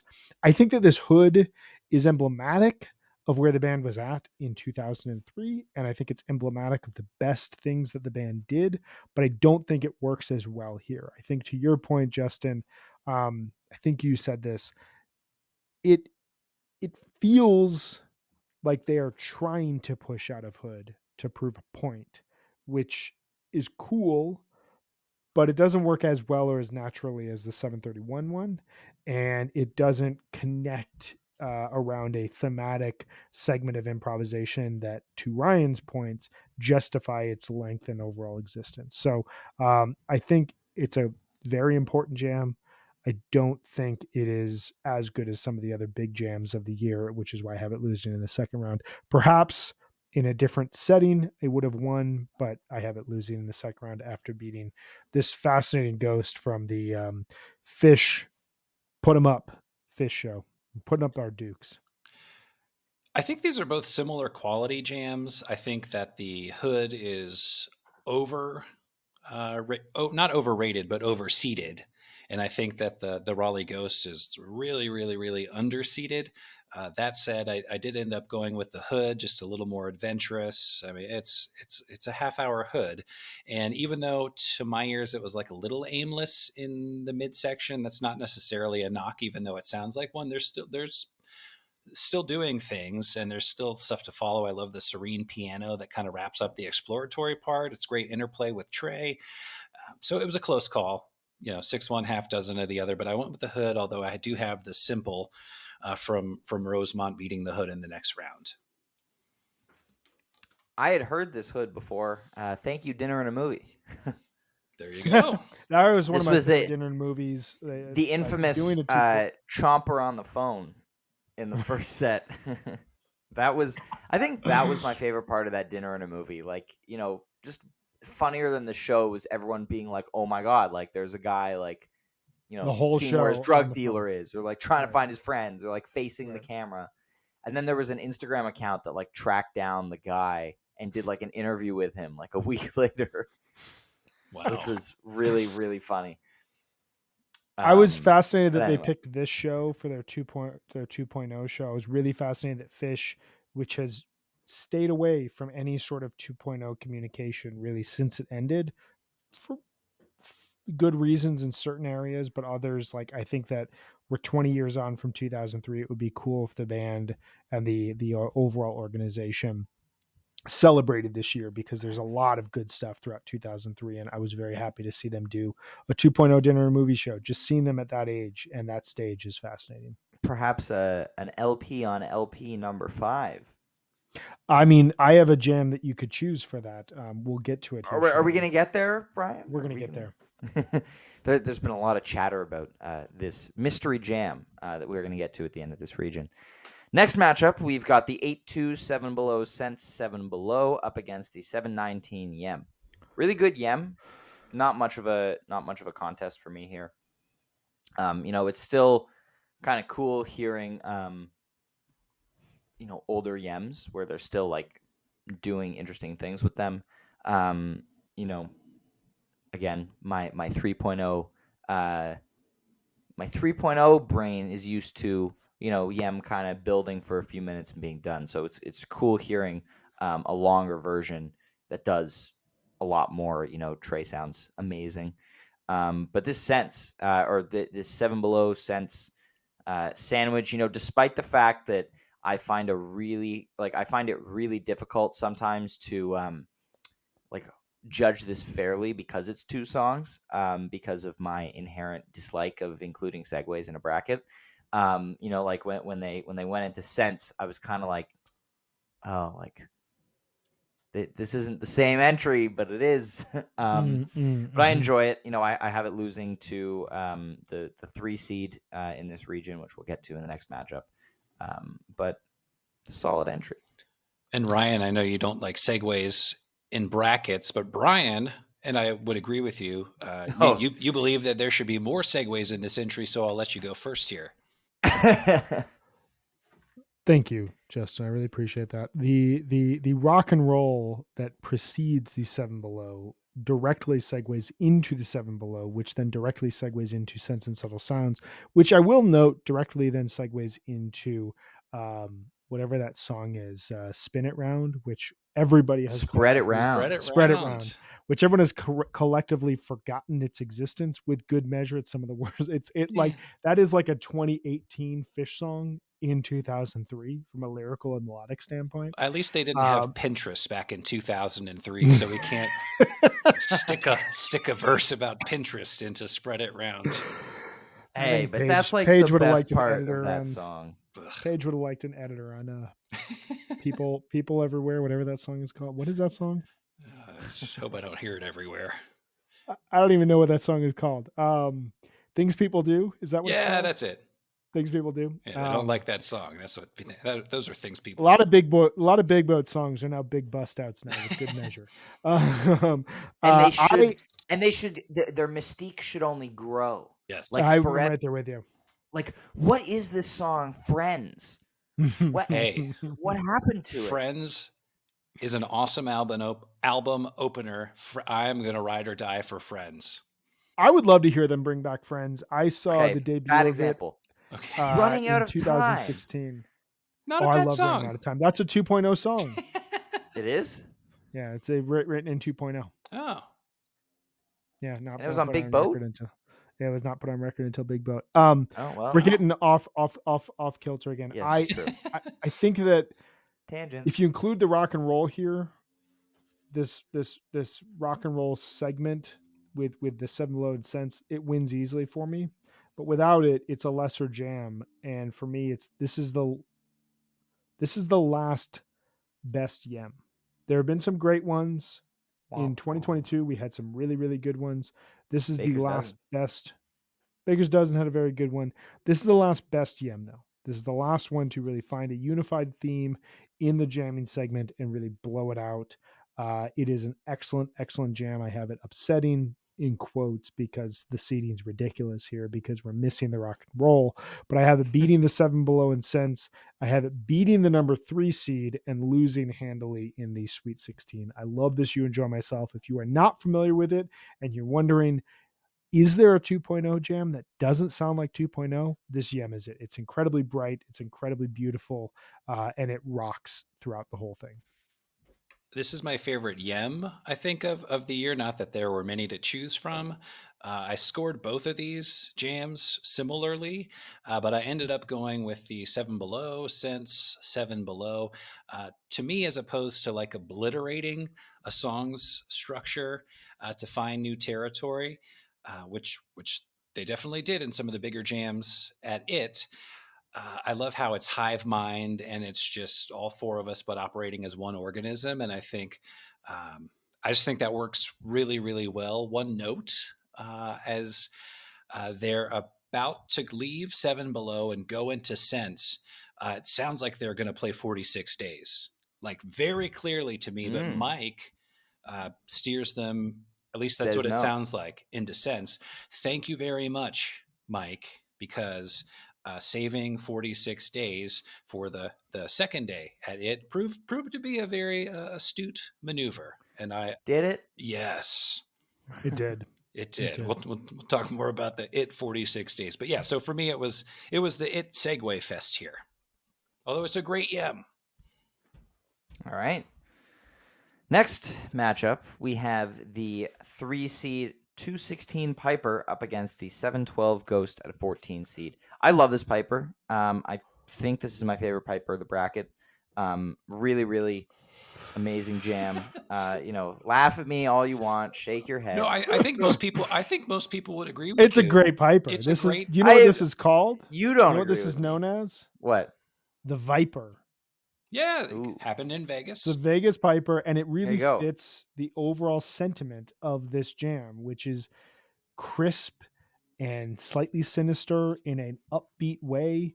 I was just talking about the Yem being like anti 2003 jam. It's very upbeat. The jamming peak of this, it's not just a, hey, let's build to a big peak. It is Trey playing chords, start stop jamming, and the band just playing at this high octane pace. It's an unbelievable Piper. I have it just like destroying the 712 Ghost, which is a good Ghost, but it's the Viper all the way, even though I have it losing in the next round to the You Enjoy Myself. Yeah, I think this Ghost is like a little not lazy, but it's just kind of a chill Ghost. It's the kind of Ghost that they would play at the Gorge in 2003. I easily went with the Piper. It's a super energetic performance. Page is just kicking butt. He shines the most. Trey like does some Down with the Z's stuff to finish the jam, and Down with the Z's open the set. I was shaking my head, which is a great move on a podcast, Ryan, just because even though everyone loves the Viper, to me, when you compare it to all the other Pipers of the year, this ends up as like the 5th or the 6th most interesting to me. I understand how this would be perhaps one of the most popular, but just as far as like unique jam value, this Piper sounds like what a Piper should sound like to me. Maybe that's because I've listened to it a million times, but there were other Pipers that I ended up liking a little more. All of that said, I went with the Piper. I then had the 7 Below Sense and Subtle Sound 7 Below beating it in the Sweet 16. All right. Next matchup, we have the 228 Back on the Train up against, that's a 7 seed, up against the 1229 Ghost Free at a 10 seed. I went into this matchup being like, there's no way I'm going to pick this Back on the Train. I've heard it before. It's really good, but it's standard. And then I picked it because neither of these jams are super interesting to me. I don't have much to say about this matchup. Like, I have no idea why this Back on the Train is a 7 seed, but the Miami Susie Greenberg isn't in the bracket. Again, really good Back on the Train, phenomenal build, but why is it seated so high? I think it's seated so high because it happened on 228, and it's just such a well beloved show. It's a great Back on the Train, but and I love Back on the Train. But it's type 1, maybe like type 1.25. I mean, whether you think Trey is doing San Jose licks or looking into the future and playing No Man and No Man Land. That's licks. Sorry, I don't know how we've gotten almost halfway through this bracket without me mentioning it. Trey plays the No Man and No Man's Land lick in like 70% of these jams. He's driving me nuts. Well, he does, but to me, that's the San Jose lick, and I just promised that I wouldn't point out all the San Jose licks because there are so many. They're everywhere. I've given up the Ghost. So, yeah, I mean, I did go with Back on the Train, but also it put a little smile on my face to see what happened to this beloved Back on the Train in the second round. Yeah, I picked Back on the Train here. A couple reasons. I mean, we talked a lot. Listeners to this podcast are not privy to our internal text messages that go back and forth. And the word context and the idea of the importance of context was a contentious point in the planning stages of this episode. You ask, Ryan, why is this Back on the Train here? Context matters in this setting. It is midway through a first set that has featured the Bust Out of Destiny Unbound and an excellent bathtub gin that we are going to talk about in the next region. This then comes and goes for nearly 12 minutes. It's the first time since Fukuoka 2000 where they take the song out there, if you will, although it stays quite within the Back on the Train riff. This is where you hear... Out there, this is where you hear the band employing the style of music that is loved by many of us in the Midwest, and I'm guessing in the West. And if I lived in Canada, is Colorado the Midwest? Well, I'm from Chicago, and this reminds me of like music in the Midwest. Chugel. This is a Chugel jam. It is a very Dead influence jam. It almost makes you think that whatever reason they did not play Destiny Unbound for 10 years, 12 years at this point in time, bled over when they played Back on the Train a few songs later. Back on the Train's had such a unique history. We just, as we're recording this, Phish just played a beautiful version in Mexico last night that kind of was a type 1.5. It left the song, but then faded into My Friend, My Friend. This Back on the Train, it's one of those moments of 2.0 that if anyone ever tells you, they couldn't play their songs then, first and foremost, tell them to shut up because they don't know what they're talking about. And secondly, put on this Back on the Train because it is incredibly tight. It is incredibly on the nose. The only other thing I want to say, this Ghost into Free from 1229 2003 got a ton, the second set got a ton of hype in the months after Miami and in the intervening years between 2.0 and 3.0. It's a fine set, but they've played that set so many times over the last 15 odd years that it kind of loses its luster. It is the band figuring out easy segues to avoid deep jamming. Good energy, good song selection, not really my cup of tea. I want to hear them fail and trip over themselves and figure out weird misdirections that lead them somewhere rather than just segueing. And this Ghost and a Free kind of does that in a way that is fun in the moment, but loses listenability for me. I mean, you could be you could be in a dark room and, the jam is coming to a close. Maybe it's a little aimless and you just, I think anyway, you start strumming a D chord and boom, you're playing Free. Segues to Right, Free. right. Segues to Free, should count as like half segues in my book. Right. It's So yeah, it's not other than SPAC 95. super There's difficult. no real Good point. like true that's a good segue one. into Free. I have this Back on the Train losing handily though in the next round. So everything Yeah. I've said about it, I love it. It's an amazing Back on the Train, but I have it Handily. losing handily. Well, I'm gonna turn this next matchup over to you, Brian. We've got the 15 seed 1129 Twist, which is a great jam, but it's up against the 729 Cross-Eyed into Thunderhead. Not sure why Thunderhead was included in this matchup, but I'm gonna let Brian take this one away. This is the moment he has been waiting for. So just really quickly, a few words about the Twist. This is totally underseeded. This should be closer, I would say, at the low end to an 8 or 9 seed, although I think it could be, you could make an argument for it to be higher. It's a really interesting twist in a very bad Phish show that made a lot of people question why they were on their 20th anniversary tour and playing shows like this, justifiably. It loses, we're talking Kentucky 2015 versus like Fairleigh Dickinson type of stuff. Totally.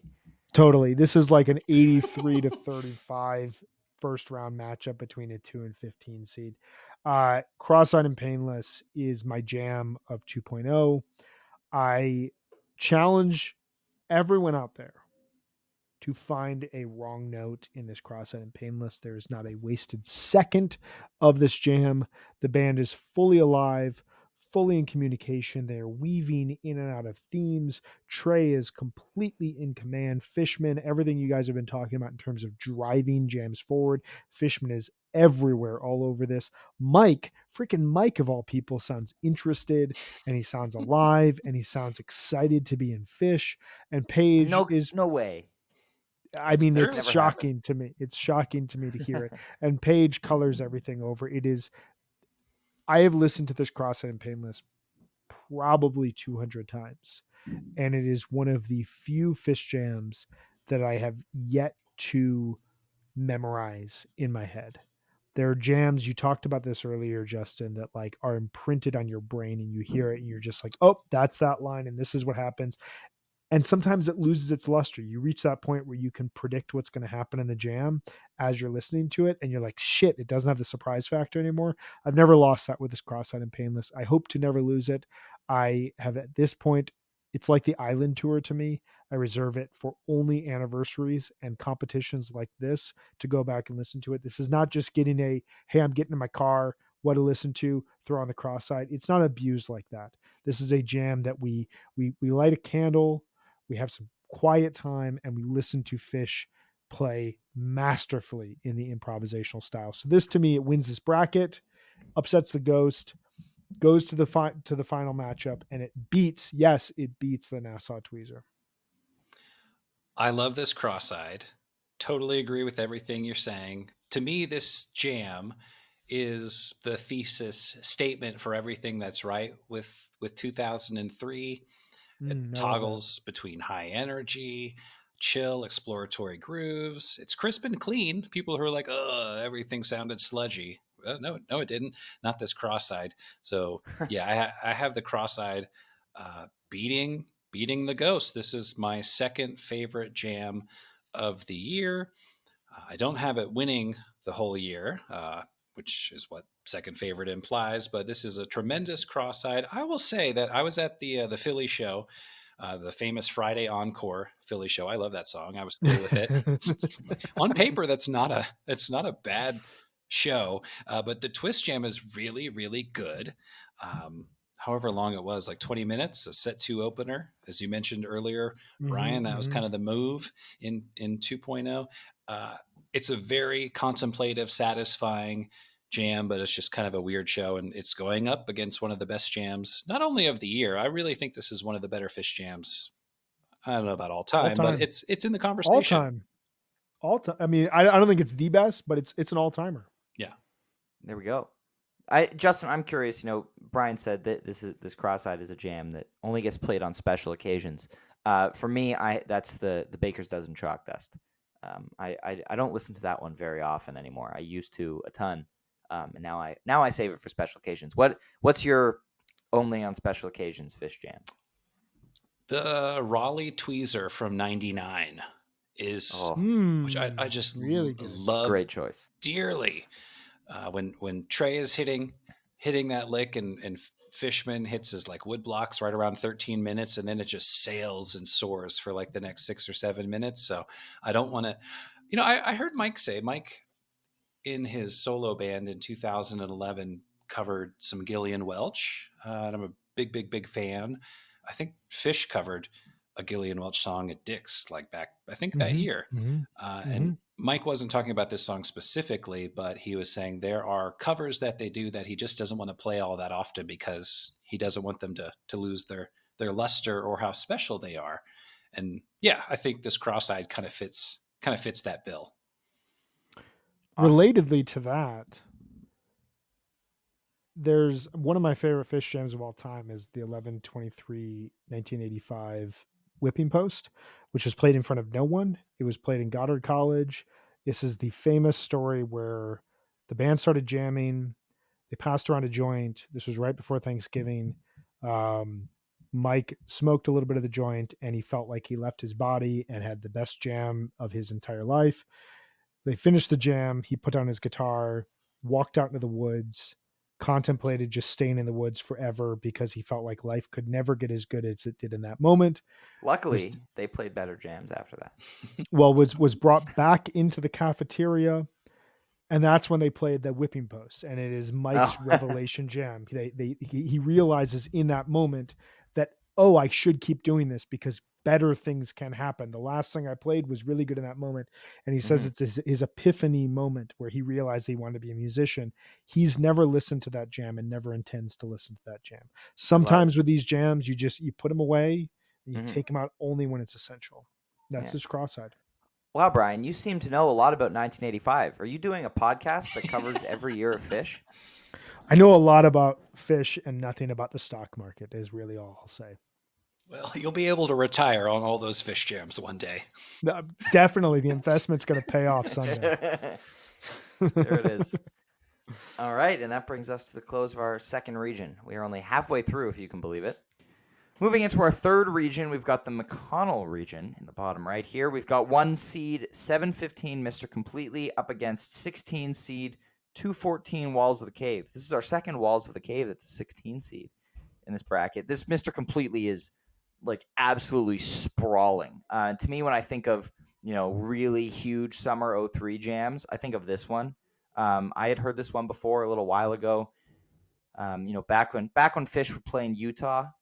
I forget that there's like an outdoor amphitheater in Utah. I don't know if it's still there. But this jam is crazy. There's so much going on. Obviously, this does not include the the Lowrider, Big Black Furry Creature from Mars, Buried Alive, Big Black Furry Creature from Mars, Ha Ha Ha, Big Black Furry Creature from Mars, and the Return to Mr. Completely. It's just the first half hour, which, really excludes a lot. But it wins this one. This jam is incredible. It goes to my final four before being beat by the Starlight Cross-Eyed. This jam, goes to my final four also. Gets beat by the Starlake Cross-Eyed, but yeah, it's a beast. It's gritty, it's grinding, it's determined. It evolves a few times over. This is also a very fair example of 2003 in a nutshell. They go for it. And just a quick tidbit. I assume this is at the outdoor venue in Salt Lake City, Summer '95 tour in West Valley City, Utah. Oh, okay. So it's a non-covered shed. It's very similar to Chula Vista. It's a stage with the speakers, and then they have like seating and then a lawn, but it's just all open. It's down under a shed at that point. Phish learned their lesson to play. If you're going to play Salt Lake City in the summer, do it in July and not in June, because in Summer '95 they were going to play an outdoor show in June, and then they had to move it indoors to where the Jazz play because it was snowing in the mountains. Wow. In Summer '95. It's still the venue's still there. I just Googled it. The USANA Amphitheater. Looks cool.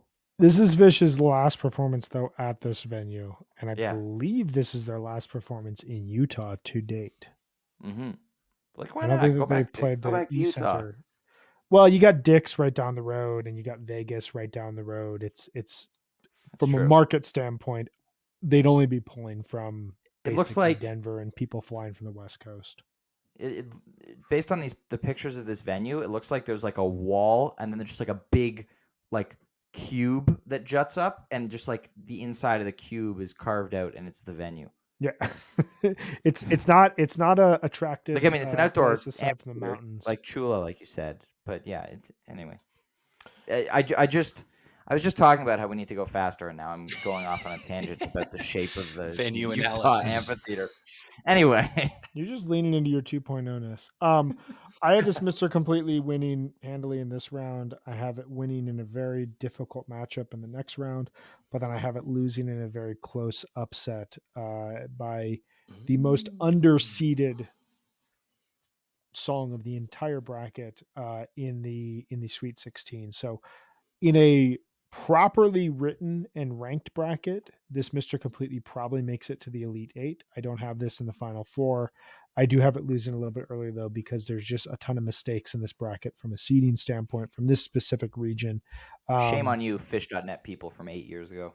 You just can't ask the community to rank things when not everyone does their homework. It's a very specific thing. Not everyone does their homework, and that's okay. That happens. Not everyone listens to jams as detailed as Justin does, and then posts 15 tweet threads about like a random fall 99 show that literally like 10 people who were not there have actually gone back and listened to. He does that homework.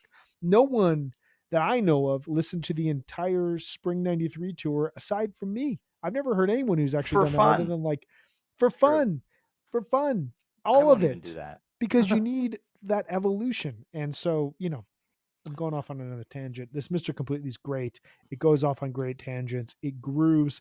This was one of the weirdest. They debut the song middle of the summer tour, and you get this sensation that, oh my God, Phish is going to start debuting tab songs. They don't need horns. They can just become Phish songs the way that Jabu and Sand did.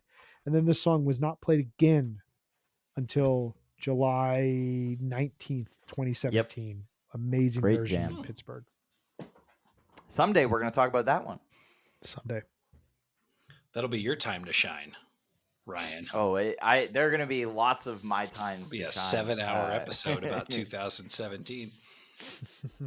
And then the 10-hour episode about 2018.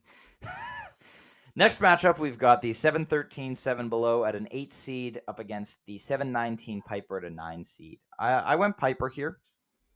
This is definitely suffering from Piper fatigue in this bracket. That obviously Year of the Piper. We've talked about so many versions. This 7 Below is really good, though. I'm also a sucker for Hendrix teases, of which there is one. But I went Piper here. I feel like at this point in the bracket, I feel like I needed more of a 2.0 background going into this bracket to be able to fully appreciate everything. I'm feeling a little bit fatigued on the jamming style, and I think I'm going to need to take a 2.0 break for a few weeks after doing this. But yeah, these jams were an enjoyable listen. I went Piper. I have both of these jams scored fairly similarly. I think that the Seven Below is great. Speaking of earlier, all the Fishman crash cymbals to finish the jam, but I went with the Piper. This is actually my favorite Piper of the whole year. I like how it breaks the Piper mold, and at the end, it's almost like they're rolling the jam uphill. It takes a lot of work. It is grand and it is gritty, but it gets to where it needs to go. So yeah, for me it was Piper, although they're both great. I went Piper here. I tried to avoid attendance bias. I was at this show, but listening back to it, I love the Seven Below. It's one of those jams that could only be played at the Gorge. They are playing Seven Below, and then out of nowhere, they are not playing Seven Below, and they are playing a My Bloody Valentine wall of sound noise shoegaze jam, and that goes on for 7 minutes, and then out of nowhere, we're playing Seven Below again. It's a very bizarre, only in 2003, only in 2.0 type of jam. But this Piper just has a really good evolution, really good flow to it, and around 13 minutes, Trey employs a tremolo pedal in a way that I had never heard before and absolutely fascinated me watching it in the moment at the show and also listening back. It then peaks in a slow build peak. Slow build Piper, slow build peak, really, really unique stuff. Love it. All right, our next matchup, we've got the 220 Got a Jaboo at a 5 seed up against the 1230 Tube at a 12 seed. There are two tubes in this bracket. Neither of them really grabbed me and did a ton. I don't think, the excellent tubes, but not super outside the box. I think people really have a thing for inside the box, really good tubes. Same reason why people really love 12.797 and 12.2997. Give me the jammed out ones from 2017 to the present any day of the week. Again, my area of expertise in terms of Phish, but those are my favorite tubes. This Jaboo is incredible. I love this Jaboo. One of my favorites of all time. Up there with like 12:30:17 and there's one from 2000. 12:31:17, not 12:30. You got that right. But wow, just the groove they hit on here is amazing, and I wish it could go further, but as Brian mentioned, there's a severely underseeded jam that's coming up in the middle of this region that's going to blow a hole through some things. I think that this Jaboo benefits from, in hindsight, people really loving the Rosemont show. It's a great show. And it's a great Jaboo, but it's basically Jaboo the whole way through, just kind of with 2.0. Nice rhyme. Treatment. Thank you very much. Unintentional. I'm surprised that the tube is a 12 seed. I wish that we would have included a segue into LA Woman because it is wild and it is raucous. It gets real weird. I think that this tube gets way out of the box since it's noisy, but it's driven by melody. So there's some inherent structure to it. So for me, it was all about the tube, although I do have the tube itself being upset in the next round. I went Jaboo here, attendance bias potentially. It's interesting your notes about this show or this jam being popular because people love the 220 show. When I walked out of 220, the only jam I really loved was the Jaboo because it was the one that gave me the closest sentiment to what I thought Phish was going into the show. I've always talked to this show as like the perfect first show for me because it completely rewrote all of my expectations about Phish in the moment. I was going in super excited to see Phish. I wanted Down with Disease. I wanted Mike's song. I wanted Divided Sky. I wanted Yam. I wanted all the big songs for my first show. And I got none of them. Noob. Total noob. I got none of them. And I got this dark mercurial show where the band doesn't say a single word to the fan base throughout the entire night. Like, you wouldn't even have known that they liked us. They just walked on stage, played music, walked off, and that was it. And the only moment of euphoria came in this Jabu. And so I voted for this. I don't really like the 12:30 tube. What? I don't really like the Doors, and I don't really like Phish playing the Doors. And I don't really like that this jam Ryan basically does feels not like like LA 10, Woman. 24, 21. I do not like 10, 24, 21. Look, there are two artists that I grew up listening to that I just can't get into in my older years. It's probably me, but it's Eric Clapton and it's Jim Morrison. And so that's just going to be an automatic strike for me. I'm sorry. There's nothing else I can say. It's the Jabu. They didn't even include the segue to LA Woman in the bracket, though. Yeah, but it's there. It's there. It's there. Ryan knows that the Doors song is coming, and therefore points. I know we're losing Tube for LA Woman. I just know it's happening. Just has PTSD to the second set of 10, 24, 21 when Trey started singing LA Woman. Amazing tweezer. And then Trey started, and I was like, dude, just do one verse and then we're back in the jam, please. That's what I was hoping. We were I had nowhere the same near. thought. We were. I knew everything that was going on then, and I didn't like it. It was fun. Anyway, next matchup, we've got the 226 MoMA at a 4 seed up against the jam that we've been alluding to this whole time about being severely underseeded. A 13 seed, 718 Down with Disease Catapult. No idea what the hell this is doing at a 13 seed. Going into this matchup, I was expecting it to be like a pretty standard sounding Disease, like cool because it was a Catapult because it's at a 13 seed. I should have known better. This MoMA is great. This is not the GOAT MoMA. 7316 is the GOAT MoMA.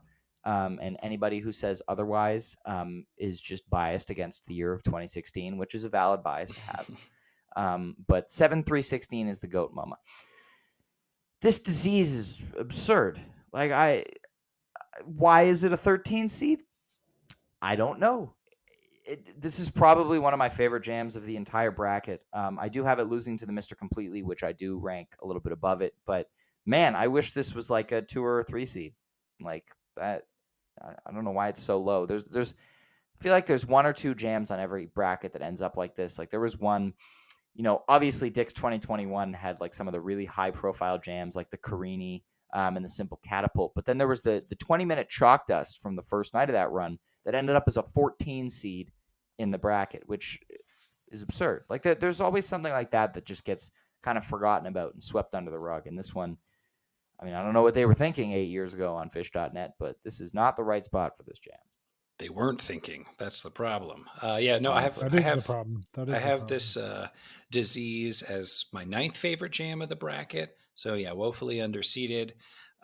Just as a downbeat rager, and this is a great Catapult. Catapult can kind of be a chameleon, can kind of fit the mood, fit the moment. But this is a really rocking Catapult. It's a wonderful MoMA. I love. It's kind of got a little bit of a Plinko vibe. I like Mike's tone here. It's marimba-esque, not marimba Lumina-esque, but just marimba-esque. But yeah, for me, it was Disease all the way, and I have this Disease beating the Tube, upsetting the Tube, if you go by the seeding, but then losing to the Mr. Completely in the, I guess that would be the Sweet 16. Look, at the end of the day, if you're going to put together a bracket, there has to be at least 1 to 2 people who are heading the committee who are rational folks and are able to say, this is wrong. This is wrong. And this is why this is wrong. And I will hear no further opinions. And this is what's happening. There was clearly no one watching the controls when this bracket was being assembled, because how this Down with Disease slips to a 13 seed is just completely beyond me. I have no idea what logical argument you could make to say that it is not a top 10, possibly even a top 5 jam of the year. This MoMA is great. That's the problem. This MoMA is great. It's really good. It's not a 4 seed. I don't even think that this MoMA is a 13 seed to like flip these around. I don't think that does the work either. It's not even just like a misprint. This MoMA is probably a 9 or a 10 seed.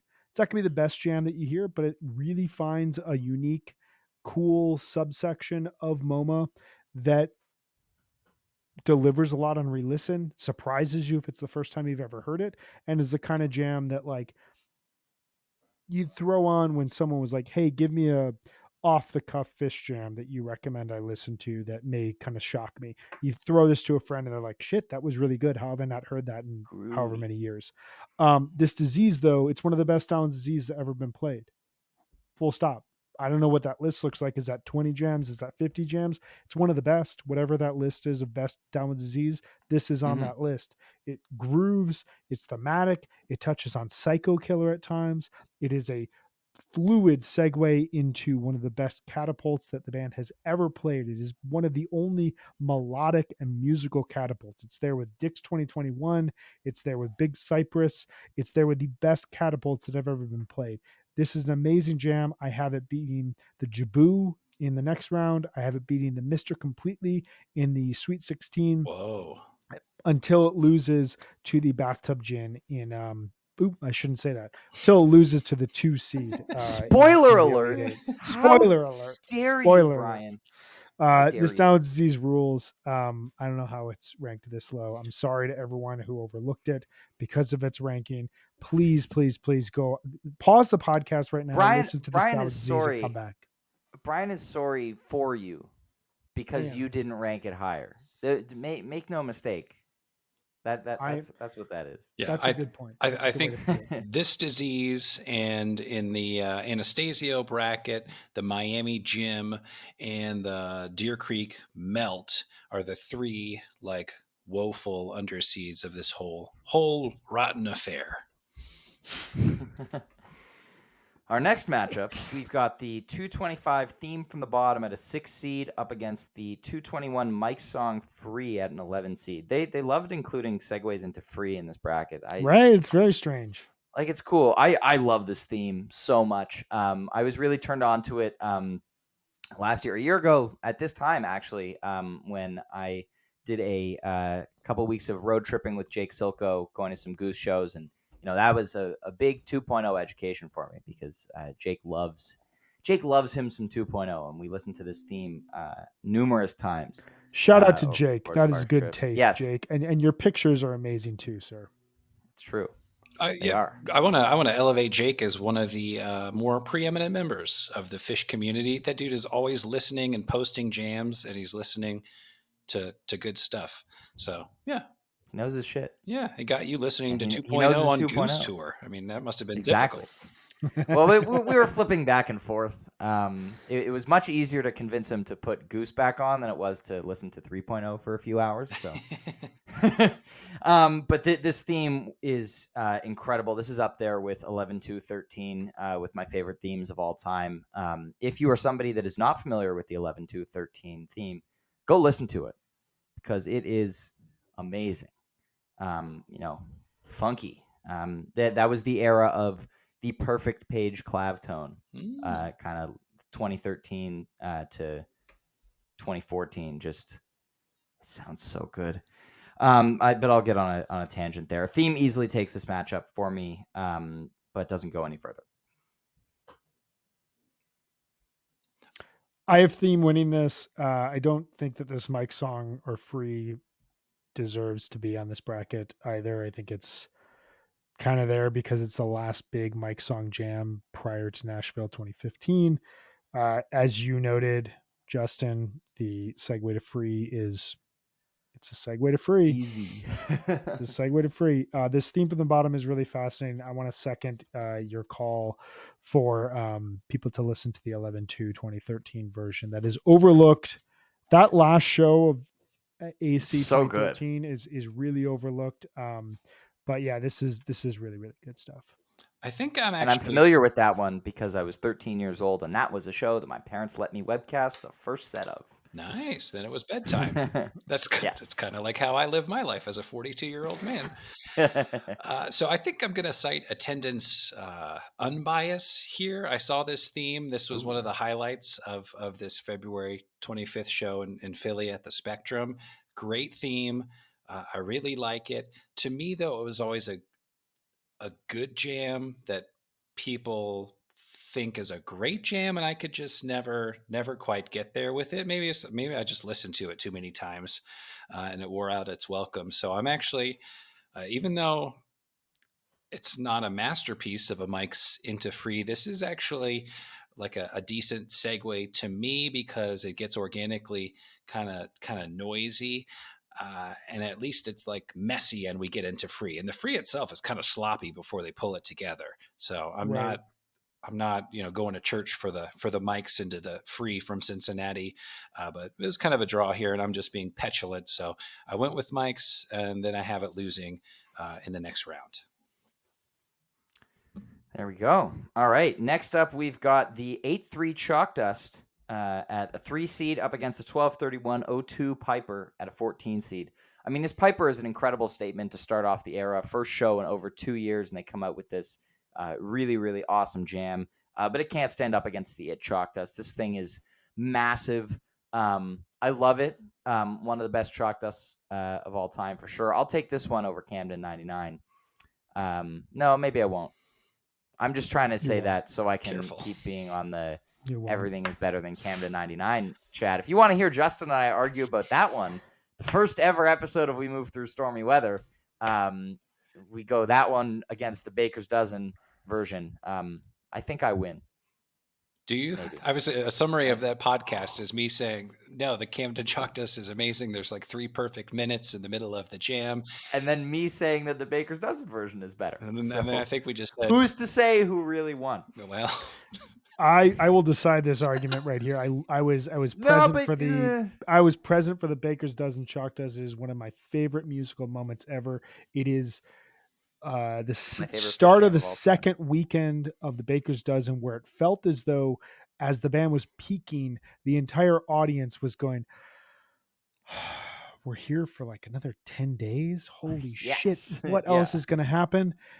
And yet still, that whole sentiment cannot even compare to the 3 minutes of perfect Phish that happens in the middle of the Camden Chalk Dust, where Trey, like whatever effects he's playing there, there's a reason why that jam was the first episode of Beyond the Pond, because Dave Goldstein, shout out to my dude, and I listened to that and said, there are 10 bands we can recommend to listeners check out just because of this jam. It is one of the most innovative and beautiful Phish jams, and it is also not what we are here to talk about. We are here to talk about the Chalk Dust Torture. I can see you preparing a comeback, Ryan, and I'm just not allowing it. This Chalk Dust Torture... Hey, whose podcast is this anyway? This Chalk Dust Torture is fascinating. It is multifaceted. It has multiple segments. It is incredibly fast. It is being played in the middle of daylight. This is a afternoon Phish set where they go off on this crazy jam. It's an amazing performance. This is a close win to me, because the Piper that kicks off 2.0 is a very special Piper. Awesome riffing from Trey. You hear the band as excited as ever to get back together. You hear the band realizing in the moment, and the fan base realizing, like, holy shit, Phish is back. And they take it to this massive peak. Beautiful Piper. Go out and listen to it if you haven't in a while. What a statement. Chalk Dust ultimately wins. I have Chalk Dust destroying the theme in the second round, but then losing to the number 2 seed in the Sweet 16. Yeah, I easily rolled with the Chalk Dust Torture. I like how Trey returns to the Chalk Dust theme, but kind of like loosely halfway through the jam, and then that gives them a little foundation, and Paige is able to get creative because Trey is anchoring things, and just Fishman going off, just high-paced cymbal work. Love it. So the way they hit the ending. So good. Yeah, and how they come back into it. So yeah, easy choice. I have this crushing the Mike's song into Free in the next round, but that's as far as it goes. Yeah, same here. Next matchup, we've got the 723 Cents at a 7 seed up against the 226 Yem at a 10 seed. This 226 show has all sorts of swagger all over it. This Worcester show. Maybe that's just because of the MoMA and the Yem. But, really, really good Yem here. Still, I honestly, I have a hard time kind of comparing really good versions of Yem to like really good Type 2 jams. Just because it's kind of it's hard to do that. But I go Sense here. It's a better jam. Doesn't stand a chance against the 2 seed that we'll talk about in the next matchup. But it's more high quality summer 03. I love this Sense and Subtle Sounds. I have it beating the Yem pretty handily. Show opening Sense and Subtle Sounds. You can hear some really cool chatter before they even get into it between Trey and the band as they come out for night 3 at Deer Creek. Oddly, so they played Alpine Valley Friday, Saturday night, 7/18, 7/19, took Sunday off, and then played Monday, Tuesday, Wednesday at Deer Creek. One of those touring schedules that I feel like Weird. could only happen before 3.0. I feel like there's been like one or maybe 2 Monday shows in all of 3.0. It's kind of just one of those things that was a product of the band doing all the touring and routing themselves rather than outsourcing that when they came back in 3.0. Yeah, I mean, if you listen to 1.0 or even 2.0 tours and you just go through sequentially, you're like, wait, they were here and now they're going here. And then there's 2 days off and then they're back here. Yeah, even then the next day they're there. Oh, okay. We played Nassau on February 28th. I know. Let's go to North Carolina tomorrow. The next night. Huh? What could go wrong? Right, yeah. At least for them, like they're on a bus and they can sleep. Like the poor people who drove from Long Island to North Carolina in a day. Like, ugh. Yeah, pretty wild. Yeah, for me it was the Sense over the You Enjoy Myself. It feels a little bit maybe like it's a warm-up for the Camden Sense that's coming in a week, but I love the expansive intro, and it's a jam that just kind of steadily escalates in intensity. So great Sense. Awesome. Our final matchup of the McConnell region, we've got the 12-28 Frankie Says at a 15 seed up against the juggernaut itself, the 228 Gin at a 2 seed. Obviously, this is part of 228, so I know this jam better than a lot of other jams in this bracket. I had a phase during lockdown where I listened to this show a ton. This jam is, amazing. Like just hose gin. 03, winter 03, just the pinnacle of these jamming styles in this gin. And I love it so much. I have it losing to the Mr. Completely in the Elite 8. But wow, it's so good. I love the Frankie Says. I think it's a really cool jam. I don't have a lot opposed to it because it's one of those, it's a mid-first set divergent jams off of a rarely played song. I think that that's a very cool thing that is whenever they do it, regardless the era, if it's a song that doesn't typically get jammed, that is jammed and in the first set, it's kind of that context is going to like push it a little bit over the top for me. But this Bathtub Gin is my favorite gin of the overall year. I think it's one of the most accomplished Phish jams of all time. Very minimal effects throughout this jam, which is very unique for the era. I have this going all the way to the final 4. I have it beating the Sense in the second round, the Chalk Dust in the Sweet 16, and the 7/18 down with Z's in the Elite 8, and then losing pretty handily to the Cross-Eyed and Painless. It's an amazing bathtub gin. Similar to the Cross-Eyed, when I listen to this, I have a hard time placing what's going to happen next, which always intrigues me on re-listens because that surprise factor is really important. But there's just so many moments within it where the band sounds like they're simultaneously taking big risks and communicating with ease in a way that you don't get throughout 2003 all the time. There's a lot of risks that don't have full communication, or there's a lot of communicative moments that don't have a lot of big risks. This is kind of the combination of both of those, and I love it so much.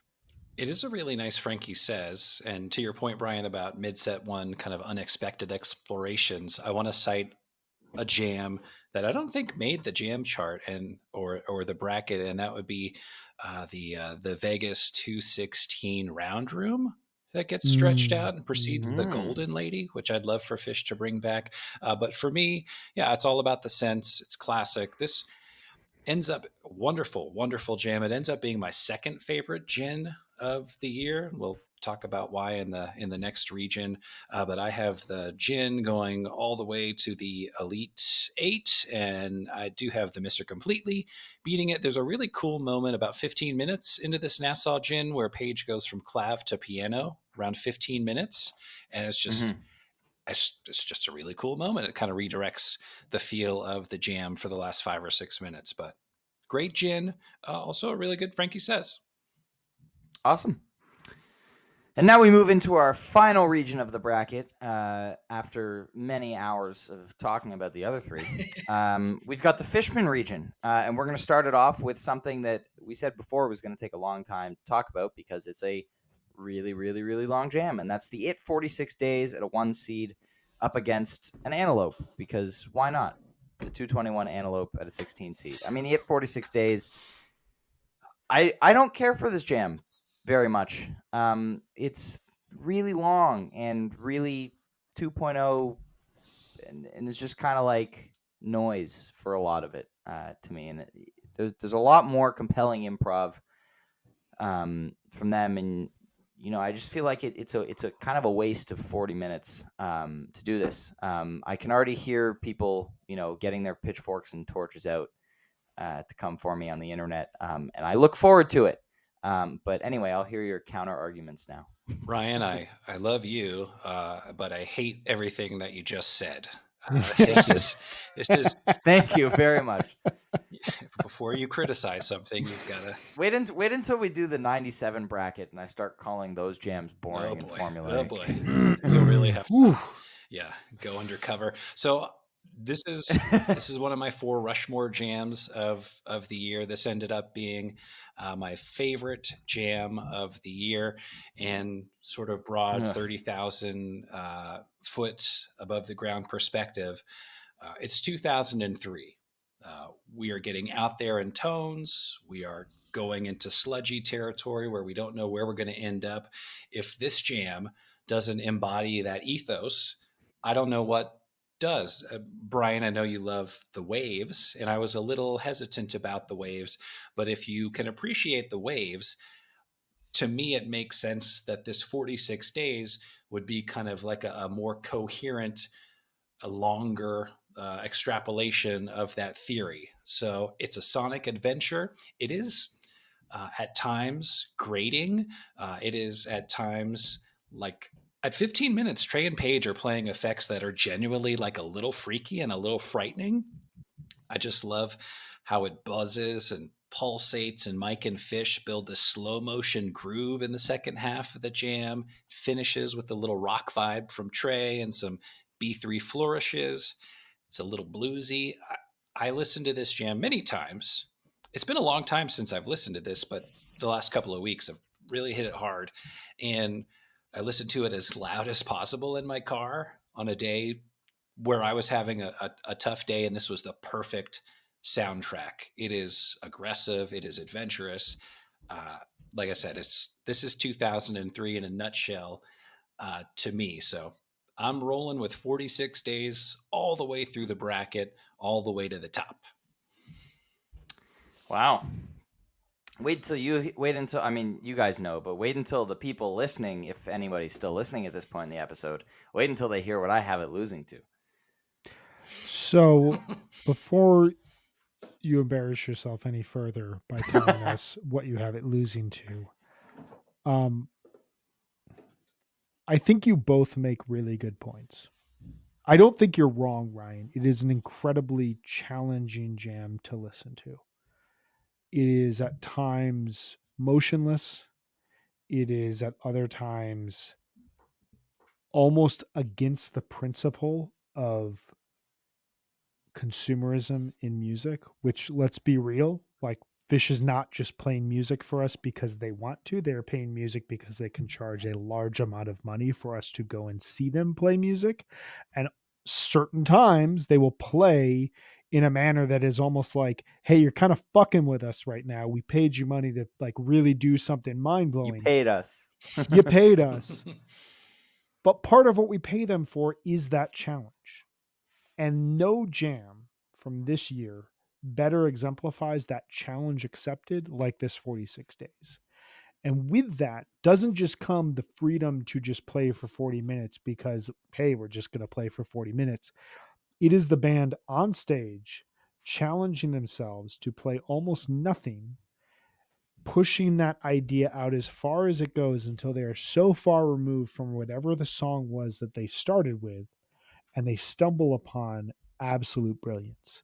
And I challenge anyone out there to really listen to this show and get to 18 minutes to around 28 minutes and not find yourself mesmerized by the music that they find there. And it gets back to something that Paige McConnell talks about brilliantly in the It documentary, where he says part of what made it so special was we allowed ourselves to go as far out into the musical landscape as possible till we were completely off the range, completely off the reservation, if you will. And at that point, you find musical connectivity that you would never find without everything that preceded it. And that 18 to 28 minute mark, no matter your feelings about the music on either side of it, that justifies the entire experiment in my mind. Now, I think the rest of it's brilliant. I love this kind of music, but I agree with you, Ryan. It's very challenging to listen to. That said, this annihilates the antelope. I have it beating. Yeah. I have it beating one of my favorite jams of the year in the next round. I have it going all the way to the Elite Eight, where it loses to another jam from this bracket that I have slightly higher, but I don't fault Justin. I think it is we've got big balls. Yes, we've got big balls. Yes, we've got the biggest balls of them all. Move to name this the number one jam of 2003. Amazing For move, sure. sir. I yield to you. I cannot have it be the best jam of the year, but I think that it is of the utmost importance and required listening for all fans out there. If you call yourself a fan, you need to listen to this jam. Now, I'm not going to doubt that it's really important to Phish's development, and it was really like important to them to go all the way out there for whatever. Like, in contextually, this is a very important jam, but that doesn't make it really good. That's my main point there. It can be really important to Phish history while still not being that good of a jam. I just to put a pin in the 46 days chat, I just think that it is challenging, but I do think that it's really, really good because I think that if you give yourself to this jam, it's going to bring you in and it's going to wrap you up and it's going to keep your attention for 40 minutes in a way that You have to be willing to listen. That's the thing. this is I not a have. jam to play on your phone while you're making dinner for the This is family or your headphones. friends. Nothing is going on. Right. Should I be on drugs? No, No. I listen to this driving. I listen to this driving home from work on the way to Costco. Wow. Stone. I feel like I'd fall asleep at the wheel. Anyway, let's move on. We could go on about this 46 days for like 40 something minutes probably. Next matchup, we've got the 222 Tube against the 226 Stash, 8 and 9 seeds. I go Stash here. The Tube to me is another average, great standard Tube. Solid funk breakdowns, whatever. Brian's making all sorts of hand motions as I drop another one of my patented Ryan Storm takes. You know what? It feels really good to be taken apart for my Phish takes. I'm way too trusted for my Goose opinions, so I needed this. It's a good stash. I don't think it belongs in this bracket. The Tube, while being half the length, comes upon a thematic break between Paige and Trey that is wholly unique for the year. It's like Is it an A minor vamp? there's a bit of a vamp to it, yeah. But this is the first Tube of 2.0, and it's them hearkening back to the start-stop jamming of 1997 and 1999. It's an amazing Tube. It's Paige on the grand piano, Trey playing minimalistic, Fishman locked in. I have it losing to the 46 days in the next round, but it's a good Tube. It is a good tube. In my notes, I wrote it's delightfully thumpy, and it briefly pushes the envelope at the tail end. But for me, it was Stash fairly handily. I like the sort of Manteca plinko vibe over the clav to build tension. I thought it was kind of unique for a stash jam, and I just like how they broadly approach the peak. But to be fair, I'm also a stash stan. It was my first favorite Phish song, so you know, disregard my opinions on this stash if you will. But for me, it was stash. Although then I had the stash getting slaughtered in a gross, merciless way by the 46 days, as you would expect that jam to do in round 2. All right. Here's where we get into the meat of my controversy. We've got the 722 Gumbo at a 5 seed up against the 3-1 Piper at a 12 seed. I am a sucker for a jammed out Gumbo. I love the spaces that they find in this song. You know, we briefly mentioned earlier the Star Lake Gumbo from 97. Just, you know, this one, like 11-11-98. I'm blanking on some other really incredible versions, but they're 8-3-98. I could keep going. They need to jam out Gumbo again. You know, we saw last summer a 9-minute version that gave me a lot of hope. And they sound checked like a 16-minute one last spring, I think. So like maybe we're manifesting this right now, and an hour from the end of this recording, they'll be playing a jammed out Gumbo. That is entirely possible.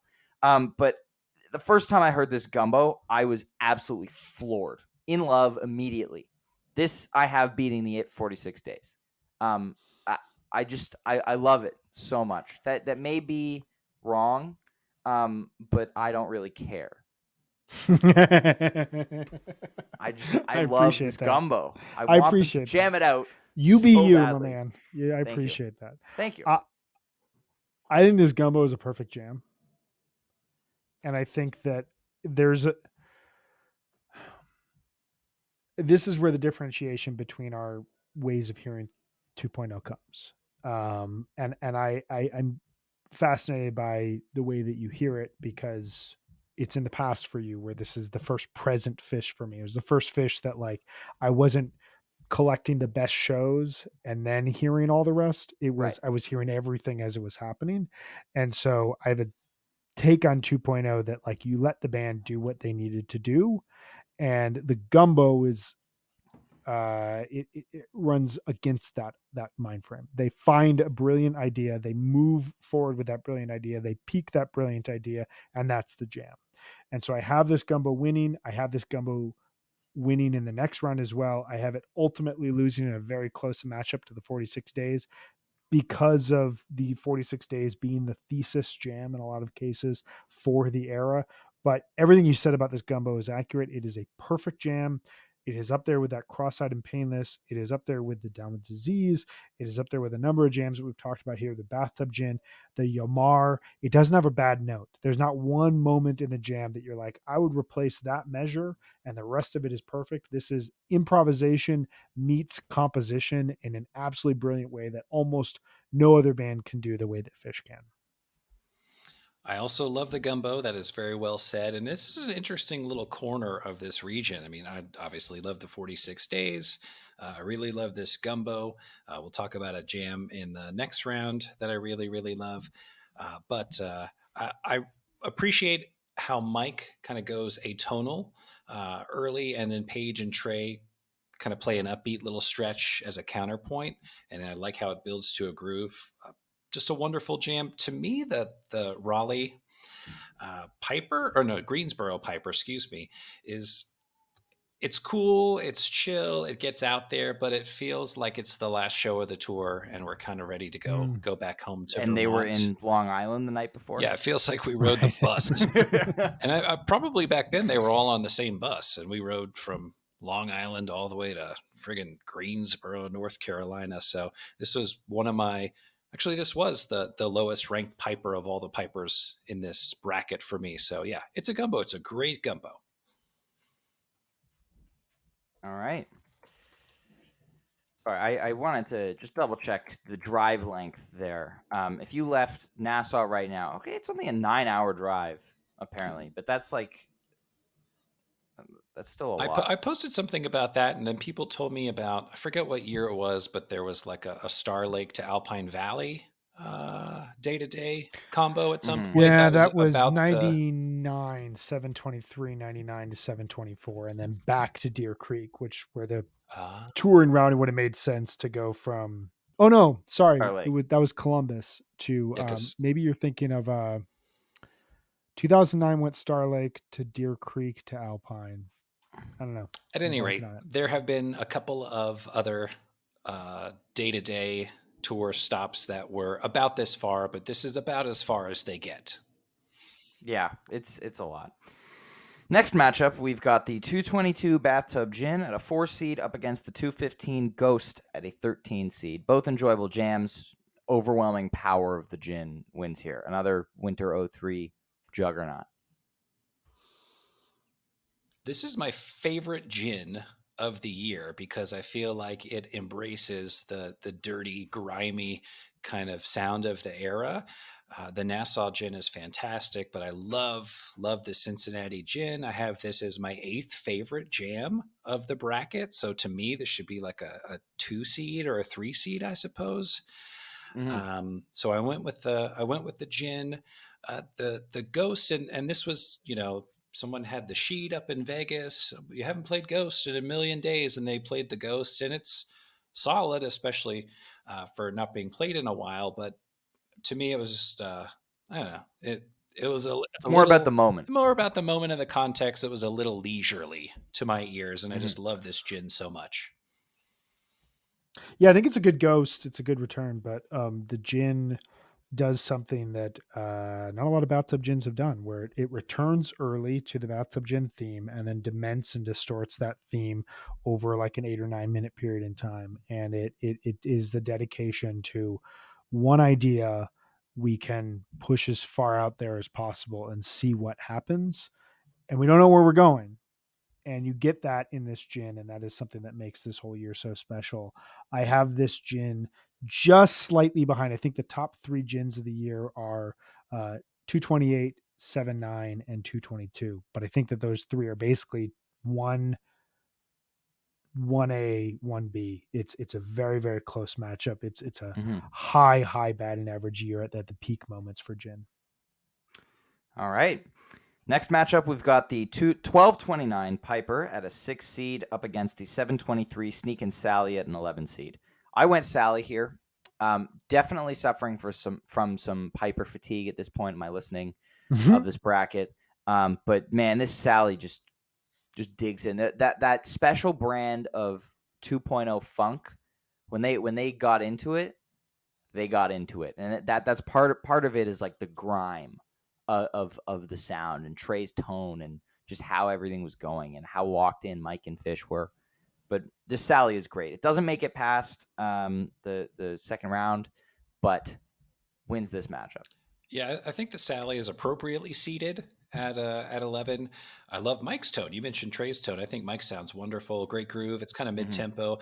I did go with the Piper, and in spite of having so many Pipers in the bracket, and deservedly so in most instances, this I feel like was kind of the most classic of all the Pipers. This was just a straight ahead rager in Miami. So for me, it was Piper, although I don't have it going much farther than the second round.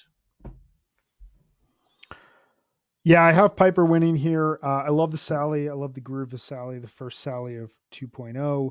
I think one of 2. The other one had a vocal jam. The encore of Vegas Night 1, 2004.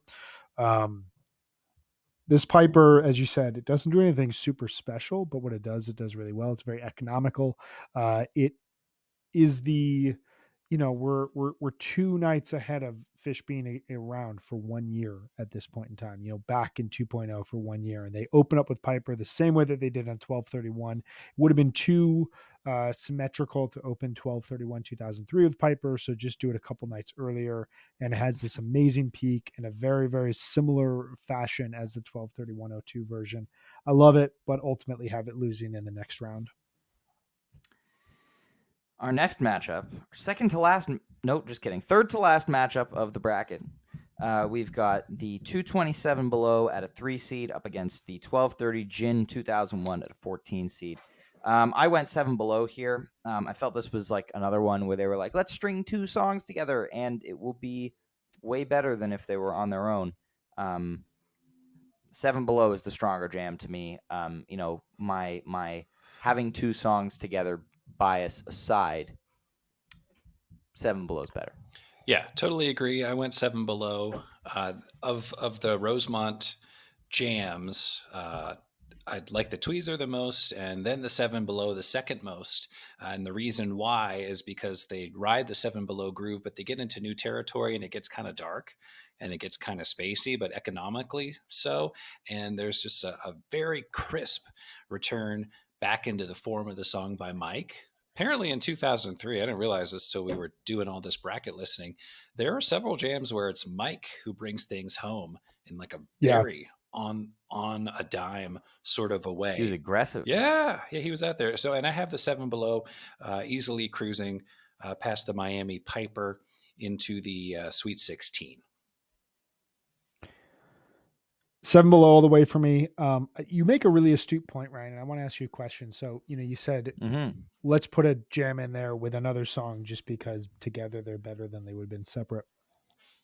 So you and I have had many debates offline about segues and whether or not they belong in brackets. My justification for it is if you cannot have the jam without a segue, then the segue segment should be in there. For example, the Rock and Roll Seven Below, Sense and Subtle Sounds. Those 3 songs need to be together. To me, where you get into really messy territory, the 2 segues into Free that we have here, the Cross-Eyed and the Thunderhead, which I don't know why the Thunderhead's there, but specifically it's gratuitous. The Gin into 2001 here. If you take the Gin on its own, it's not a bracket jam. If you take 2001 on its own, it's not a bracket jam. You combine them, it's still not a bracket jam. It's just kind of a cool, unique but thing. It's there. But it's there. In the Goose 2022 bracket, to me, you don't have Arrow from 3-2 without All I Need. Like, you need those 2 songs meshing together and fusing into a single piece. And so when I hear those, I hear them as one complete jam versus one song and one song. So I just say that I'm curious your thoughts. I don't want to go on too much of a tangent, but we are near the end. So what is one more tangent here? Maybe 2 more. When you maybe hear 3, depends on how we feel. Maybe 3. Phish isn't coming on for 30 minutes. Let's go on a tangent about tangents. It's a great band called Tangents. It's true. We have now crossed the ticket time. We have now crossed the ticket time for tonight's show. So congratulations to us. Does what I say make any sense, like in terms of the way that you think about this? Absolutely. I think it's a slippery slope once you start being like, yeah, these 2 jams, like they need to be together to be valid. Then you start having things like the Magnaball Tweezer Pants as one entry in the bracket, which is just not a fair thing to have together. Even though those 2 jams, like I'm not ever listening to just the Tweezer or just the Caspian. Zero times out of 10 will I put on one of them. I'm listening to all 35 minutes or whatever that is, because it's one piece of music, but it's 2 songs. And so that's why I can't justify having them together, because then where do you draw the line? Like for Goose, then you have the Perry Western Sun Echo as one entry in the bracket, and it's 52 minutes, and there is zero way that it's losing to anything. Like it's going to get 90% of the vote in every matchup. Art. Correct. I'm thinking about fairness for the integrity of the competition. It just like you can't give a fair shake to every jam if you're lumping things together like that.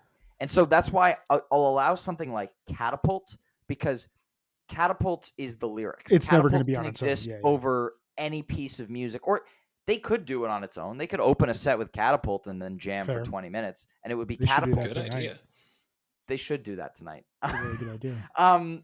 You heard it here first. No, I get what you're saying, and we can sit down. You got to draw the line somewhere. You got to draw the line somewhere, and I think we can all agree that this Bathtub Gin in 2001 would not be on this bracket separate, and it should not be on this bracket together. It's a 7 Below all the way. This is, I still think, the best 7 Below that the band has ever played. Ooh, It's 12:31:18. absolutely, this one's stronger, but I love that version. This one, this is so seamless. And Say, Brian, we should do a podcast episode about that. say, Ryan, we did a podcast episode about both of What? those, and I love both those jams. I have this going to the Sweet 16, where it loses to my Final Four pick from this region. It beats the Piper handily, but ultimately loses to a very similar sounding jam that we're going to get to here in a second. Perfect. I love that we were able to touch on both of we moved through stormy weather episodes with the two of you throughout this. Just That was natural. came about Plus, I naturally. was It able was to bring Goose beautiful. into a Phish podcast, feel- which is always a goal of That's mine. easy. I feel like all 2 hours of this was just a long game set up for Brian to make that argument about that goose segue. Brian plays the long game on arguing about his goose opinions with me. He'll like bring them Very up. long game. We're almost 3 hours into this, but anyway, our second to last matchup, we've got the 220 Tweezer at a 7 seed up against the 222 Walls of the Cave at a 10 seed. I find that most of these Walls of the Cave jams are just like long type 1, and then they get into like a churny thing. Not doing a ton. Is that a technical term? What, the churny thing? A churny thing. It's right next to that's the churny it's a in the musical dictionary. space. Very, very technical. If you go to Berkeley, they'll teach you about the churny thing. Have you asked this Jeff about the tweezer's- churny thing? Because I'd like more churny things. This is a really good tweezer. Another one of the many entries in this bracket from 220. It wins this matchup. It's not going to win anything else. Yeah, It's good. yes, it will. This tweezer is fantastic. Whoa! This tweez- attendance bias. I wasn't. It was Brian who was at this Rosemont show, not me. Yeah. I was at State College rounding out my education, but Well, why weren't you at Rosemont? I was probably in like dynamic meteorology like 4 or something. But this tweezer is my favorite jam from Rosemont. It's my 7th favorite jam of the year. How it is a 7 seed, which would imply being like around 28. It's your 7th favorite jam of the year, so it's a 7 seed. If there were only one region, that would make sense. That would be a heck of a region. But I love the big washes of sound, rhythmic swirling. I almost thought I heard Trey teasing Cannonball, that Breeders song from like Bomb Factory Tweezer. Didn't they do that back then? And then some clean Trey peaks. I hadn't listened to this in a long time though. I yelled to myself in the car, hell yeah, as the jam peaked. And I was the only person in the car. So it really moved me. I love doing that. I have the tweezer going all the way to the Elite 8 of this. Wow. Of this, but then I have it because I'm the 46 Days stan. I have it being beat by the 46 Days. Naturally. I love this tweezer. I think you're absolutely right. I think this should be a 2 or 3 seed, 4 seed at the lowest. I think it's a strong jam. I think the thing that's most interesting about this tweezer, though, is that when you listen to it in the context of where the band was at, it's them setting up the Nassau tweezer. And a lot of the big themes that they pull out of in Nassau, and I argue that they do it better than they do it here, originate in here. And if you listen to this jam followed by Nassau, it has the same effect of like when a band makes a really good album that is a departure from their traditional sound, but then the next album is like an absolute classic and it stands on its own, and it's like it's a very unique thing. It's the same effect of like Radiohead made OK Computer, and it's a very different album from the Bends, but it's still primarily a guitar rock album. And then they come out 3 years later and they throw Kid A at the world, and is a complete departure while also being arguably the best Radiohead album. And so this tweezer sets the table for where they're going to go in the Nassau, and then they come out a week later and they play an all-timer top 15-20 jam of all time. So I love this tweezer. It does lose to our final matchup. Whoa. 2-15 seed. I will talk about the Birds of a Feather at a 15 seed, and the 730 Camden Sense at a 2 seed. Another podcast episode on this one. I've done a lot of episodes with 2.0 jams. Against your will. Good reason. There's a lot of good 2.0. guests. Yeah, that was a good episode too. But man, I believe in that episode, it was with a good friend of mine that I met on the internet through the Phish community. His name's Joe May. He's a musician from North Carolina. And I believe he described this sense as it being big boy hours. Something to that effect. And it's a really apt description. I have this sense all the way to the Final Four before losing to the Nassau Tweezer. It is a force to be reckoned with. And there's pro shot video of this on the internet. This is the third song of the show. Yeah, also that. I've referenced this multiple times to this podcast episode, but it deserves being mentioned again. The run from 729 to 8303 is among the best weeks in Phish history. Every single show is a classic. Every show is packed full of jams. The Sense and Subtle Sounds is just a part of that. And for me, I think the two best shows of the 2.0 era are 22003 and 73003. Nassau being just below that in terms of overall quality music. Nassau kind of falls off after the Tweezer, after the Bowie. This Sense and Subtle Sounds is the third song of the show. It's a 30-minute jam. It is like waking up from a dream at like 4 or 5 o'clock in the morning, midsummer, when the light is just so soft off on the horizon, but it's there really, really early in the morning. It's like a cool breeze, and you're just kind of like emerging from a dream. And it's like the best wake up call jam you could ever have. Justin referenced the crash cymbal earlier in the overall 2003 period in time and musical style. Fishman at the end of this jam, just, it is amazing, stunning stuff. I have this beating the 220 Tweezer. I have it beating the 227 Below. I have it beating the It 46 Days, and I have it losing in the Final Four to Tweezer. Wow.